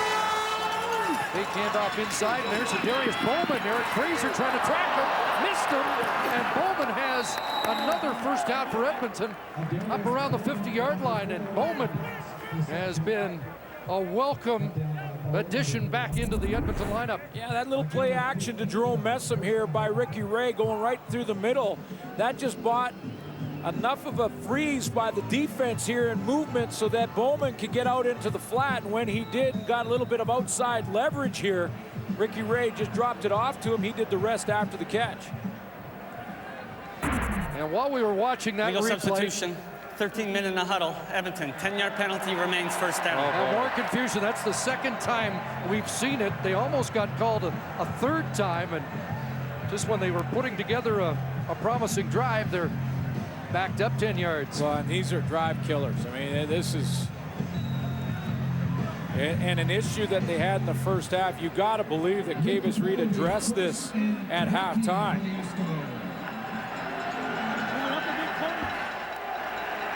So now 1st and 20. Back at the Edmonton 40. Draw play. Messam. And he'll get stuffed there as Claybrooks steps up.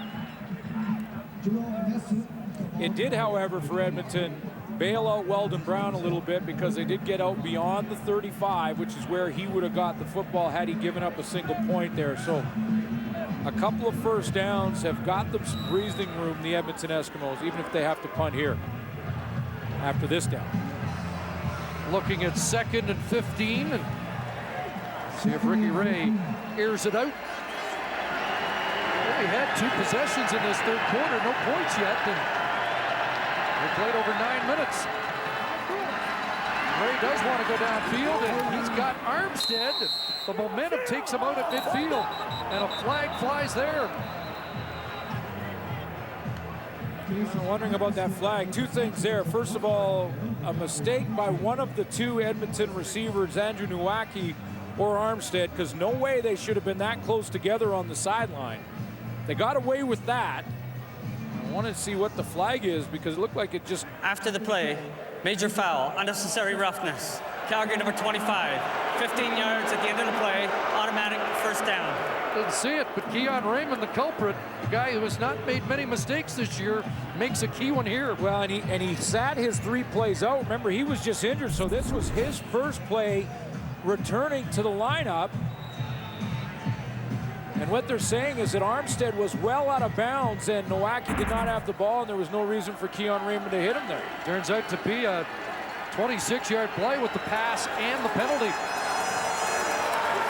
There's the toss to the right side, and the Messam train gets upended at the 35-yard line. But, you know, there's penalties that coaches can accept, you know, things that happen, a holding in the offensive line or things like that. And then there's penalties that are really either killing a drive offensively or extending one against your defense. And that's what Keon Raymond's penalty did there. And after the whistle penalty that extended the drive after the penalty that put Edmonton in such a hole. So, you know, coaches, both of them will be frustrated there. Stampeders have taken the most penalty yards this year, averaging 102 a game. And as you mentioned, 154 in the loss against Edmonton. Here comes the heat from Charleston Hughes, and the ball falls incomplete. And the Eskimos' drive will stop as they're unable to convert on 2nd and 5. But not much wind here, and is it field goal range? And when you started where the Edmonton Eskimos started on this drive, I think Kavis would be real happy, especially with taking that too many men penalty, putting him in the hole and getting a chance here for 3 points. Well, they put Derek Schiavone on the roster to help improve their field goal percentage. So far, so good, as he's hit from 46 and 20. This from 42. And Derek Schiavone brings it in, and what a decision that's turned out to be. It's an 11-point Edmonton lead.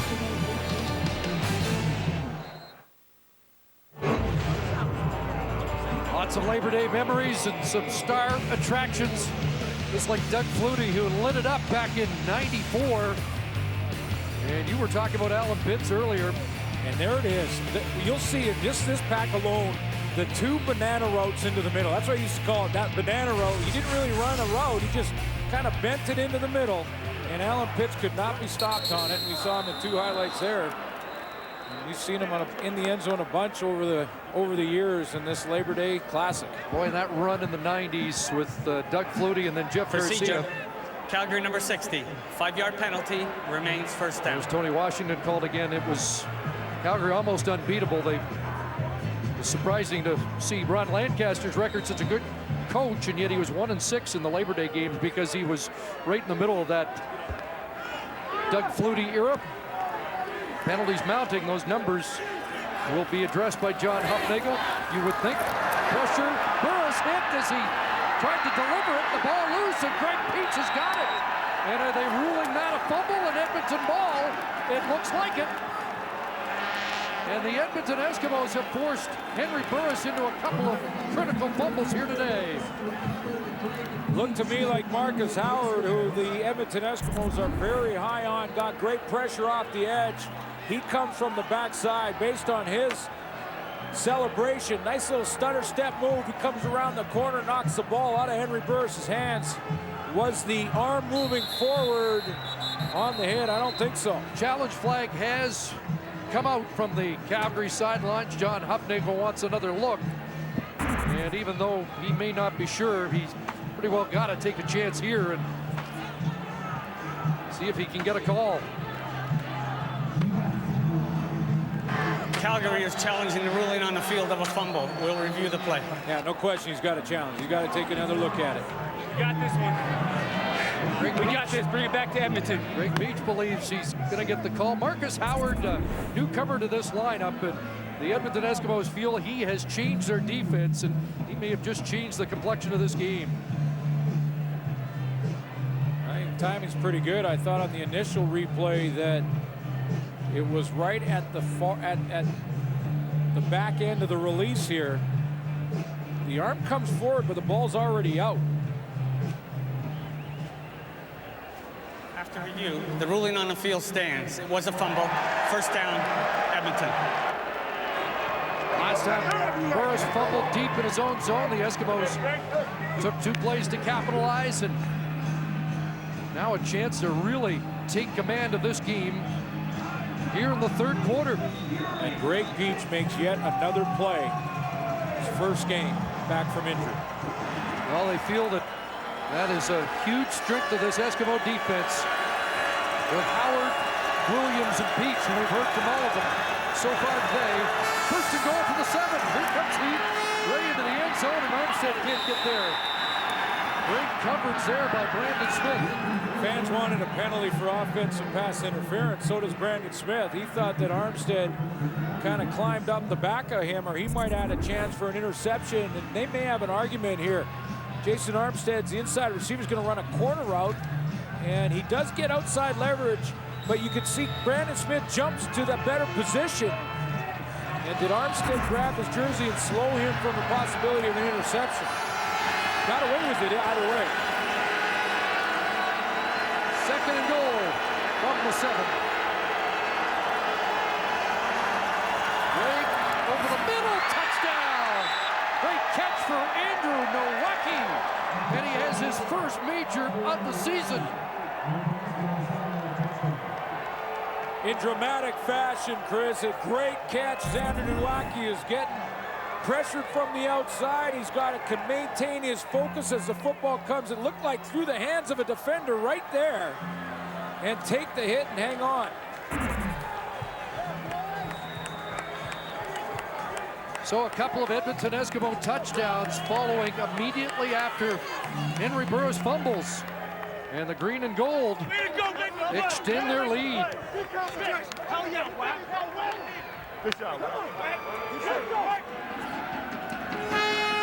Schiavone the point after. And it's an 18-point lead for the visitors in the Battle of Alberta.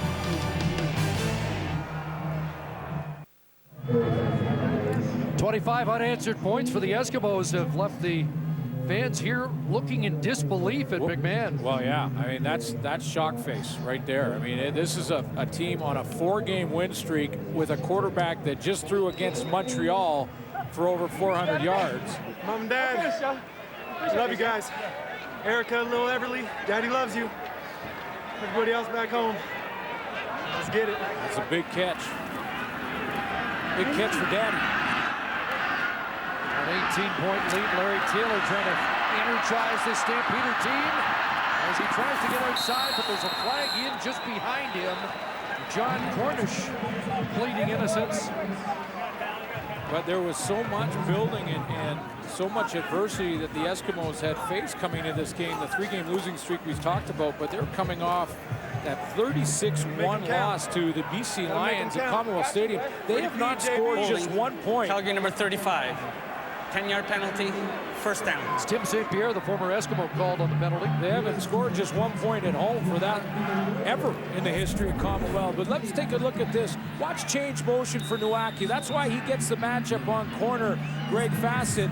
And then I love the move he makes with his right arm. Jock Klein will love this. He cuts inside. Right there, he gets position on the inside by using his right arm to force the DB to a poor position and trail, and comes up with a big catch. Henry Burris trying to get something going. That's an incompletion on first down. He has 19 yards passing since the touchdown drive late in the first quarter. And I think he just reacted to the crowd and the boo. I mean, there was boos from the crowd. He turned around and got mad at the crowd for booing him. But they're frustrated here. This is a packed house. And this offense has disappeared. 2nd and 10, another deep start for Calgary. Time over the middle, and it's picked off. Intercepted. Davison Munoz has it. Another Calgary turnover. Forced by this Edmonton Eskimo defense. Munoz gets real deep in his drop and gets underneath the throw. He lines up inside, and it's going to be this type of route. But watch how Munoz is going to trail it from the inside out, get right inside position, almost bracketing with TJ Hill, turns to the football, and a throw that Henry Burris should never have made. There's a lot of white jerseys. Tried to force one into Nick Lewis. You saw the frustration by Burris. Couple of fumbles, now the interception. And you wonder. What's up, Mom? What's up, Pops? There might be a change at quarterback or not. Jerome Messam with a short carry. 18-point lead. Lots of time.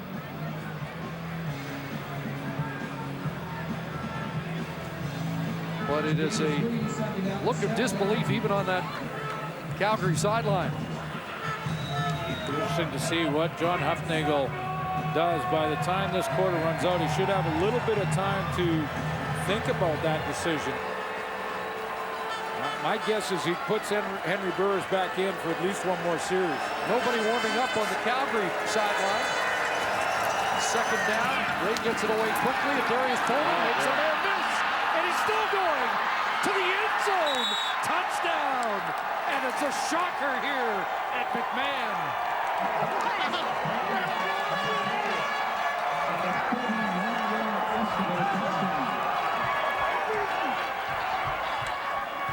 Well, Darius Bowman had already made a difference, and he makes a bigger one with that. It starts to get demoralizing on a defense. When you get turnovers, you're backed up in your own end. You're not winning any type of field position advantage at all. Your offense gets too many 2-and-outs. Sloppy tackling by the defense, and Darius Bowman just takes off. Nice cut to the inside on Keon Raymond, who was injured earlier. And wow, this is a shocker. 2nd touchdown of the year for Bowman. He has 5 catches for 80 yards and a major in this game. And who saw this coming? 32-7 Edmonton. 2 circles for Darius Bowman on this effort. There's that out route. Now watch the cut back inside. Now Keon Raymond, in his defense, he wants to get that outside leverage because his pursuit, his teammates should be coming from the inside out. But there was no other red jerseys or black jerseys in there to help him. You know, it kind of got hidden by the wins in Calgary, but the Stampeders had come into this game allowing 66 points in their last 2 starts. 32 on the board for Edmonton already here, so. And what was a good start for this Calgary defense is starting to unravel. Well, the demoralizing part is about the backside of your defense and the backside of plays. I mean, Keon Raymond wanted to get outside there on a Darius Bowman to make him turn back to the middle because that's where the rest of his teammates are coming from. But you have to be hustling full speed to help that kind of help. Larry Taylor on the return. And Taylor out to the 39-yard line. Mike Miller gets another special teams tackle. Let's go back and I'll just show you what I mean by that. Like Darius Bowman is the 3rd receiver inside here. When he runs this out now, Keon Raymond cuts outside, hoping that he gets help from his pursuit on the inside. Now let's see if all the Calgary Stampeders are playing with that same jump and intensity that they should be. There's the ball, and there's 3 now. 1, 2, and 3 with the possibility on the inside out. Do they get there? Do they go full speed?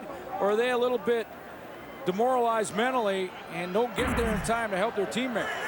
Dying seconds of the third quarter. And here's John Cornish out of the backfield. Rod Davis is there defensively. Cornish with the catch and a gain of about 8. You know, Greg Peach has played great and made some plays in his return. Marcus Howard, you know, he's had a great game. I still, if I was voting, I'd give a vote to Rod Davis, who's down right now. Might have caught a cramp there on that last tackle, but he has been all over the field. One more play in this third quarter. As we get into September and into October and the trip to Moncton, I remember that big play that Rod Davis made, the interception. Back-to-back weeks, touchdown on interception in Toronto, against Toronto in Moncton and against the Hamilton Tiger Cats. I just hope he's okay here. You just playing just a great game. It looked like he a little pressure on that inside knee, left side of his. Hopefully it's just a cramp for Edmonton fans, but this is a remarkable turnaround from 16 days ago. The worst loss of the year was suffered by the Eskimos, 36-1 at home against the BC Lions. Davis Reed took responsibility. Final play of this third quarter as Tate handed it off, and John Cornish will get a first down, and Calgary's got 15 minutes to salvage something here. They're down by 25. First down's even, passing even, rushing just about even. Game score isn't. No, and that's turnovers, not even. And the 21 points off the turnovers, big part of the story here for Edmonton. And remember, of the 132 yards passing for Calgary, 99 of those yards came in one drive. So since then, very little, if any, offense, and that's why Henry Burris was so frustrated. Well, this Edmonton offense was so slow out of the gate, but the defense kept them in, creates those turnovers, and then once Edmonton gets the ball off the turnovers, 3 turnovers, 3 touchdowns, and it's a shock to McMahon Stadium. I think across this country. I mean, you came into this game, 4-game winning streak, playing the way Calgary was, to think that this would happen. Draw play, Cornish. Got something, first down. Pulled down by the safety, Donovan Alexander. It's called sudden change. When your defense turns the ball over, you want to come and take advantage of it. Edmonton turnover, Greg Peach with that fumble recovery, touchdown. Andrew Nowacki, turnover over the middle, interception by Munoz. Next play, touchdown. Adarius Bowman. Those were 14 points in this second half off turnovers. And there's another one. Another interception. Chris Thompson's got this one, his first of the year. And it continues to unravel here for Henry Burris and the Stampeders early fourth quarter. He's tossed 2 in his last 3 attempts. Chris Thompson. Just making 2 plays, 1 play at a time. Oh, he was on a roll there. I mean, 1 interception in his last, 6 games, I believe. Yes, and suddenly 2 being rapid fire. And 4 turnovers total, excuse me, Chris, 4 turnovers total. And in the last 16 games coming into this Labor Day weekend, 16 games, the team that had more turnovers lost the game, and that looks like this trend could continue. Jabari Arthur is the intended receiver on this turnover here from Henry Burris, who could have come back a little harder to the football, maybe gave his quarterback a little more effort down that seam, but that ball underthrown, and Chris Thompson got his first of the season. 2nd and 7. Here comes pressure. They dump it off, and a crosser for Rodriguez, who now heads upfield. His first catch of the game, and it should be enough for a first down. Again, if you're just joining us, the word is for the return of Fred Stamps to the lineup is 50-50 for the rematch next week in Edmonton. Possibility. He is practicing a little bit, and there's a chance to get him back. More likely, Kavis Reed will see him the following week. And for Jason Barnes, probably 2 more weeks, maybe 3. It is a first down, but Kerry Joseph's checked in at quarterback. Ricky Ray to the sidelines. We saw it once early in the game. And he'll hand it off to McCarty off the left side up to about the 48-yard line. I really think this is just a series of plays that are designed just for Kerry Joseph, and we've seen that same similar thing where it's all play action and getting him either to hand the ball off to a running back or get the corner and run the football on a quarterback sweep, get him outside to throw on the run. That was one of the bright spots, by the way, in the loss to the BC Lions, was the play of Kerry Joseph. Had 120 yards passing when he came in for Ray. 5 for McCarty, 2nd and 5. Bowman was in the backfield. They fake, and there's an open man, and it's Marcus Henry in Calgary territory. Down inside the 45. Well, it's going well. It's going well. The Edmonton Eskimos had Kerry Joseph had that ball tipped right at the line of scrimmage and still got the completion. Late flag has been thrown. Not sure who got his hands on it, but gets outside on the corner. Charleston Hughes been pretty quiet tonight. Almost knocks that one down. It goes through his hands and into Marcus Henry's. After the play, major foul, unnecessary roughness. Edmonton, 61. 15 yards to the end of the play. First down.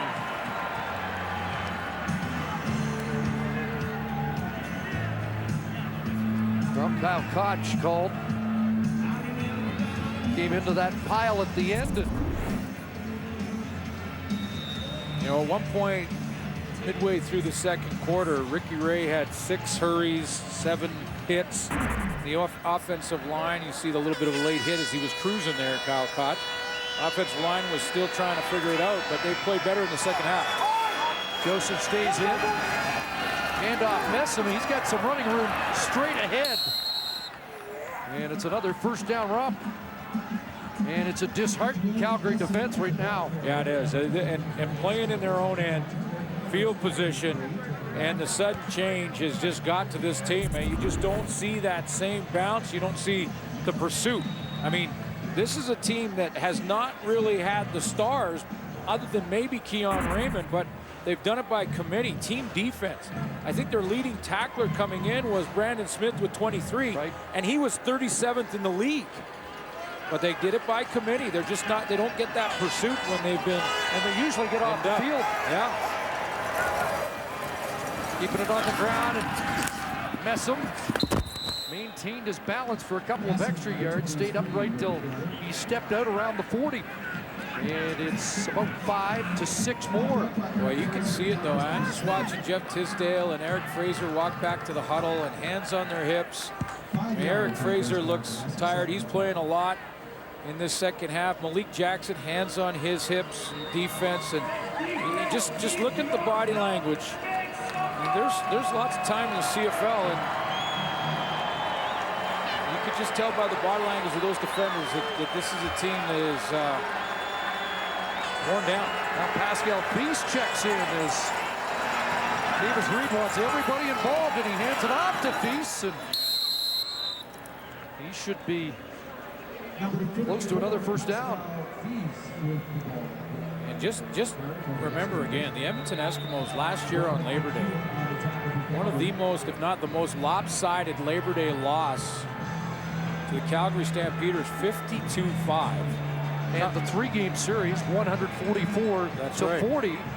And here's Davis Reed, who laid down the Calgary rivalry a little bit with us early in the season, but he's about to post back-to-back wins and take the season series. Unless the Stampeders have a miracle planned in the final 10 minutes. And I've been watching a little bit on this Calgary sideline, and Drew Tate has been warming up, so we just may see him. Last Edmonton win in this game was 2008. The last time we had a Labor Day Classic decided by under 10 points was 2005. Calgary won by 47 last year. They've won by 24, 11, and 21. The Eskimos' last win here was by 21. And quite frankly, if somebody told you it'd be a 25-point game today, no way. Most of the money would have been on Calgary if that was going to happen. 3rd and short, and what a difference a year makes. Last year it was Murphy's Law for Edmonton. There's Brandon Smith with a pickoff and a touchdown, and everybody got into the act. No question. That was the beatdown we're talking about, 52-5, and it was a lot of fun for the home team that day. 28 points in the second quarter alone, and here they are a year later down by 25.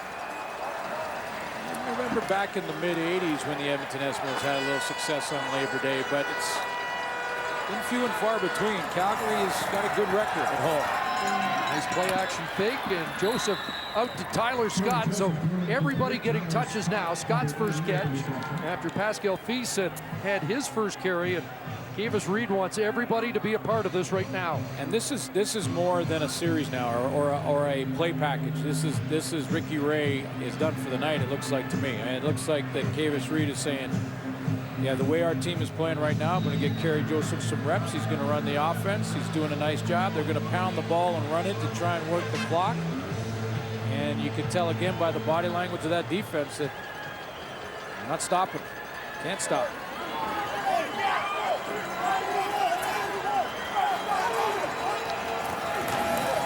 Second and short. McCarty will give them a fresh set of downs. Back in the day, the Edmonton Eskimos had a little success on Labor Day.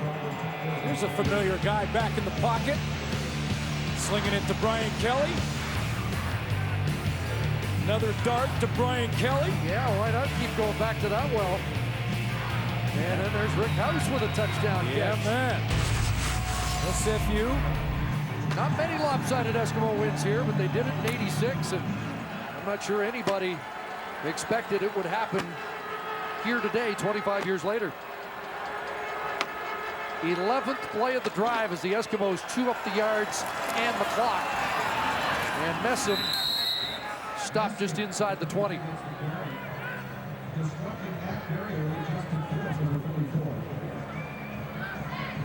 So in all likelihood, a tie for first in the West, and they'll break the tie in 4 days. Yeah, and go down the road. But you're right, Kavis Reed has the season series locked up. They only play each other 3 times. They won early in the season, week 4. And that game won a game where John Huffnagel's team had more yards rushing, more yards passing, more first downs, and lost to Edmonton back in July, late July. Flag down, and it's going to be a time count.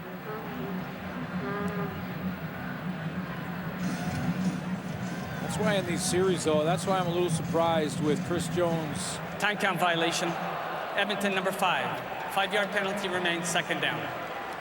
You know, and maybe they did start to believe a little bit in the press clippings and what had been going on for 4 straight wins. And because in this matchup, whether you're at the front end of a good score like this or the back end, the physical element and the intensity don't very, very rarely disappears. Because you know the rematch is a week later. You don't want to get beat on the scoreboard and beat physically as well.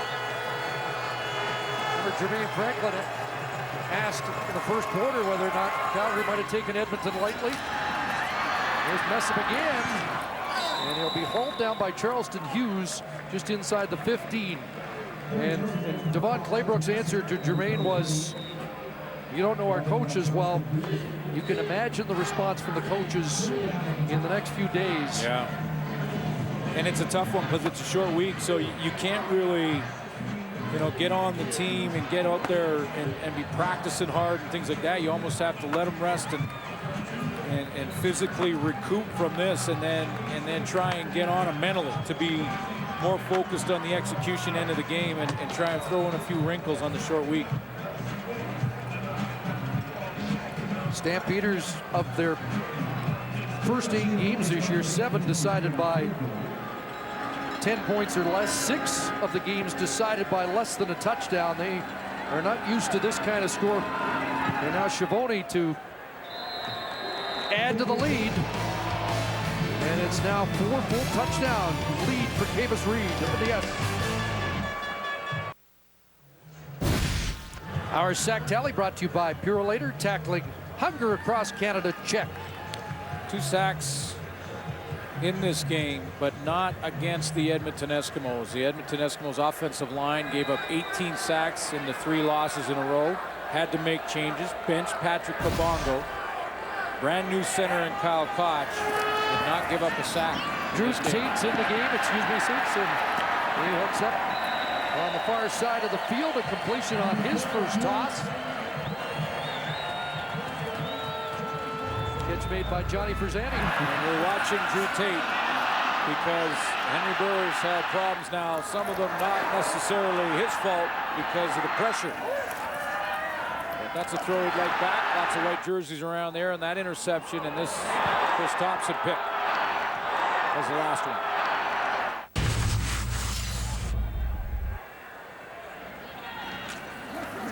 Tate with a handoff inside. Joffrey Reynolds will cross midfield into Edmonton territory.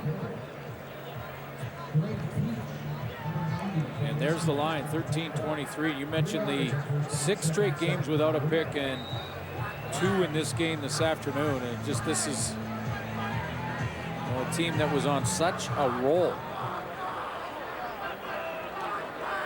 Even the players on the bench look shocked.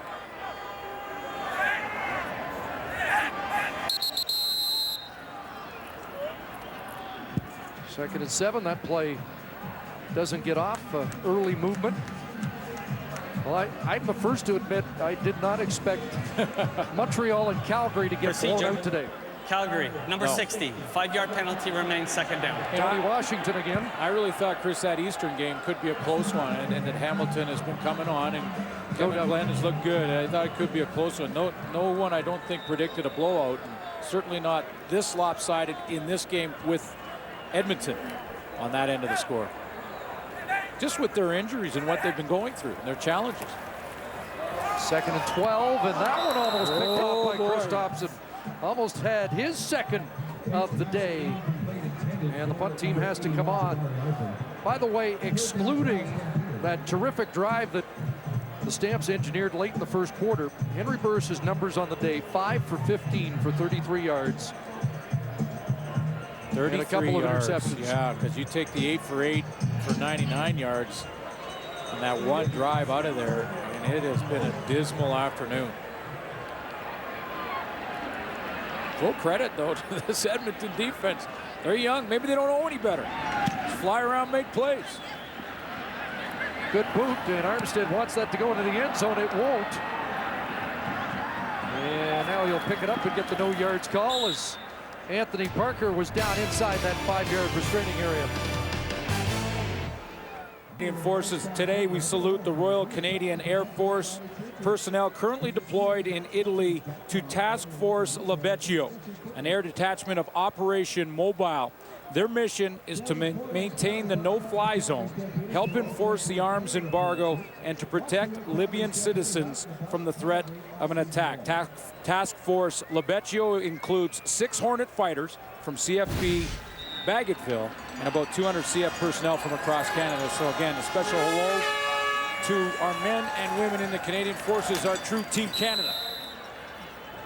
Had an impressive flyby prior to this game from the squadron from Cold Lake that made an impression. And here's the third quarterback for the Eskimos on the day. Eric Ward gets some Labor Day reps, the rookie out of Richmond. 4-year starter in college. Put up some numbers too. Just under 9,000 passing yards. He rushed for over 1,400. 61 touchdowns in his college career.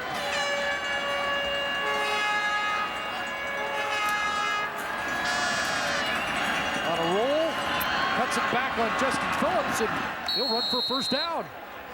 You know what, Chris? Football is all about adversity and how you handle it. And boy, this offensive line was taking a lot of heat. Tim Princeton, the offensive line coach, was really facing his first challenge, because when he took over, it's been all pretty good news for that offensive line as they continued to improve. But for those last 3 games, we talked about the sacks they'd given up. They benched Patrick Kabongo to try and send a message to this O-line. Tim Princeton, first smile since July. Yeah, and I was going to say, they have overcome that challenge, and they've bounced back, not giving up a sack tonight, but today, this afternoon.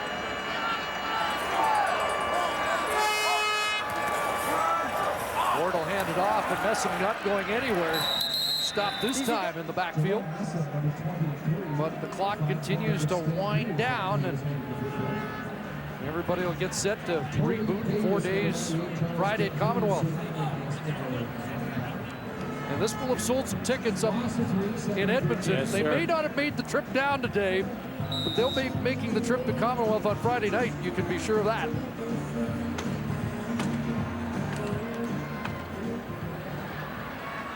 Boy, that's an impressive defensive performance, holding the Stampeders offense that was really hitting on all cylinders to under 200 yards. Another handoff inside, not going anywhere. Hughes is there, and they'll give the 3-minute warning to the benches here.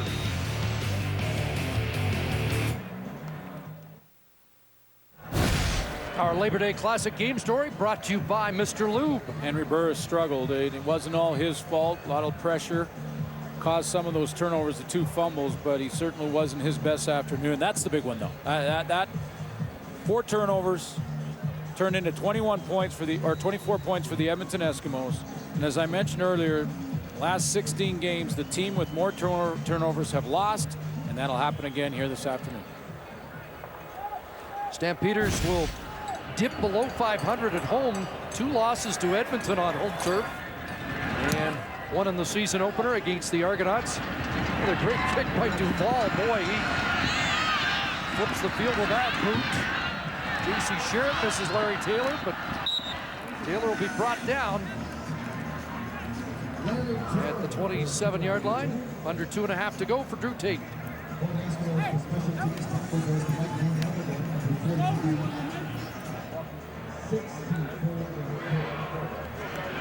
And I wonder, too, with this offense, if Calgary Stampeders will go back and take a look at the last couple of games, and you know, such an emotional win against Montreal, and wonder if that lack of a running game over the last few weeks is catching up with them a little bit. 5 touches for one of the best backs in the game. 6. It's a carry here in the late going. 3 carries, 11 yards in that game against Montreal.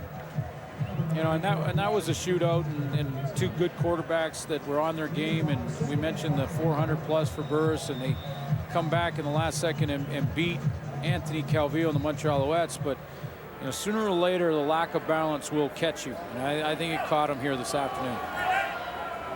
Only 3 games this year has Reynolds carried the ball for over 50 yards. Tate forced that one in, and David Pittman got his hands on it, incomplete. And the Eskimos have been close to a couple more interceptions on the day. You know, just to remind our viewers, too, I mean, C.J. Bailey starting on the corner, his first start. They moved Weldon Brown out to the corner. His first start at corner this year. He played halfback. There's Bailey. We haven't mentioned him all game long, and for a DB, believe me, that's a good thing. Because when you're talking about him, that means they're getting behind him or intercepting passes. But he's played well. Weldon Brown also played well. His first start at corner. Here's Armstead. And another good return. Armstead up close to the 50-yard line. Well, Kiemus Reed spoke to his team before the game about making special Labor Day memories, and here is a snippet of that. A lot of special moments calling your name. Capture them. The way you capture them is playing smart football. The way you capture them is taking every play for its own individual, unique self. And once that play is gone, it will not repeat itself again. You move forward, mentally, physically, and spiritually. Well, they captured the moment today, didn't they? Yeah, they did. Through a lot of adversity over the last 3 weeks, last 4 weeks. Pascal Feast, another carry, close to midfield, under 2 minutes to go. Got to give him a lot of credit. He took all the responsibility for what he called an embarrassment 16 days ago against the BC Lions. Evaluated every play during the bye of the first 8 weeks, and it looked like he came up with some answers.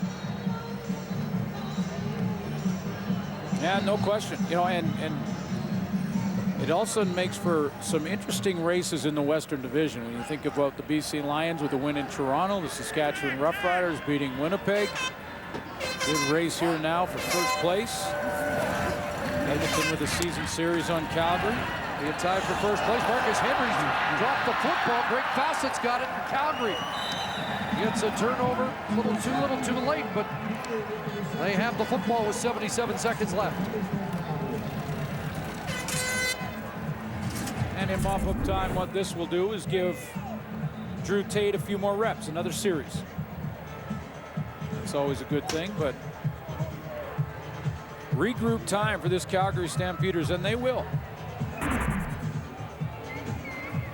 The previous play is under review.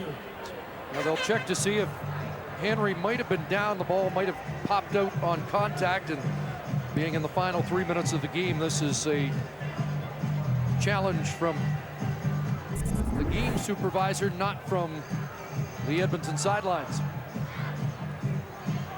Contact there is a knee down as the ball popped loose, and Edmonton may get the football back here. Yeah, I'm not sure though. Did it look like, I know we slowed it down, but did he take a step before he even got hit? Have secured the ball there.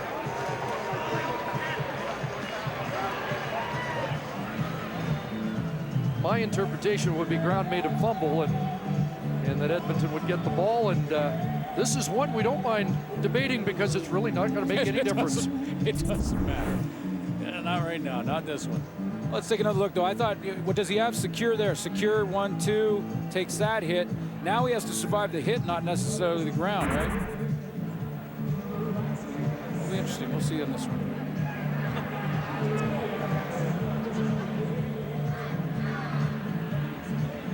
Speaking of braces. After review, the receiver was down with contact at the Edmonton 54-yard line. It will be third down. Not often I'm right, so I'll take it. Okay, you win. I'll give you that one. And for Calgary, it's just been that kind of day. Nothing's gonna go their way. Yeah, I guess. But they can change it, and we talked about this yesterday. It's amazing how things can change in 4 days or a week in the case of Winnipeg and Saskatchewan. Yeah, just ask fans in Saskatchewan how quickly things change there for them. We walked out of Mosaic Stadium after they beat the Winnipeg Blue Bombers with their 7-1 record going in, and there was a lot of people just buzzing, walking down the aisles talking about Grey Cup, and they've got a ways to go to get there, but it can change in a hurry. It'll be an interesting second half of the year. Well, the Eastern race is going to be terrific for first, and we've got a race for first and playoff positions in the West as Larry Taylor is drilled. We mentioned the last time the Eskimos won the Labor Day Classic was 2008, and the All Whites, Ricky Ray. And Henry Burris had a tough day. He got injured on that play, came out of the game, and unfortunately this was the final game of the great career for Dave Dickinson.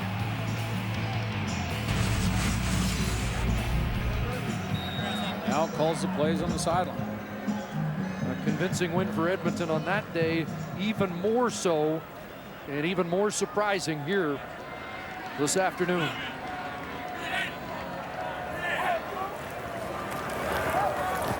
Final minute here. John Cornish off the right side. And John Hines just reminded me, 2008, they lose Labor Day, but they won the Grey Cup. Yeah, our producer John Hines has a good point to say that, you know, I know Burris's pace will drop. I mean, coming into this game, his pace was for over 5,500 yards passing. And the last time he threw for 5,000 was 08, when they did have that Grey Cup championship out in Montreal, and they lost that Labor Day game. But so the Calgary Stampeders are far from done after one game, but Cornish absorbed a high hit and then gets taken down by T.J. Hill. I think there'll be some discussion, not just about the turnovers today, but I think that reaction to the crowd by Henry Burris will be discussed. When he showed his frustration, got some booing early when the game was probably still very much in reach. But they just were spinning their tires, and the fans let Burris and the offense have it. You know, and I know there's a little something special to this game for the players. I mean, you know, it's Labor Day weekend, and there's maybe that's when I saw a little bit of that frustration in that flashback when he was injured there and hit on that play with Dickinson coming in. Should be the final play. Well, this one will send shockwaves through the Canadian Football League. Kavis Reed and the Edmonton Eskimos have ended their 3-game losing streak in emphatic fashion, and they've also snapped a 4-game winning streak.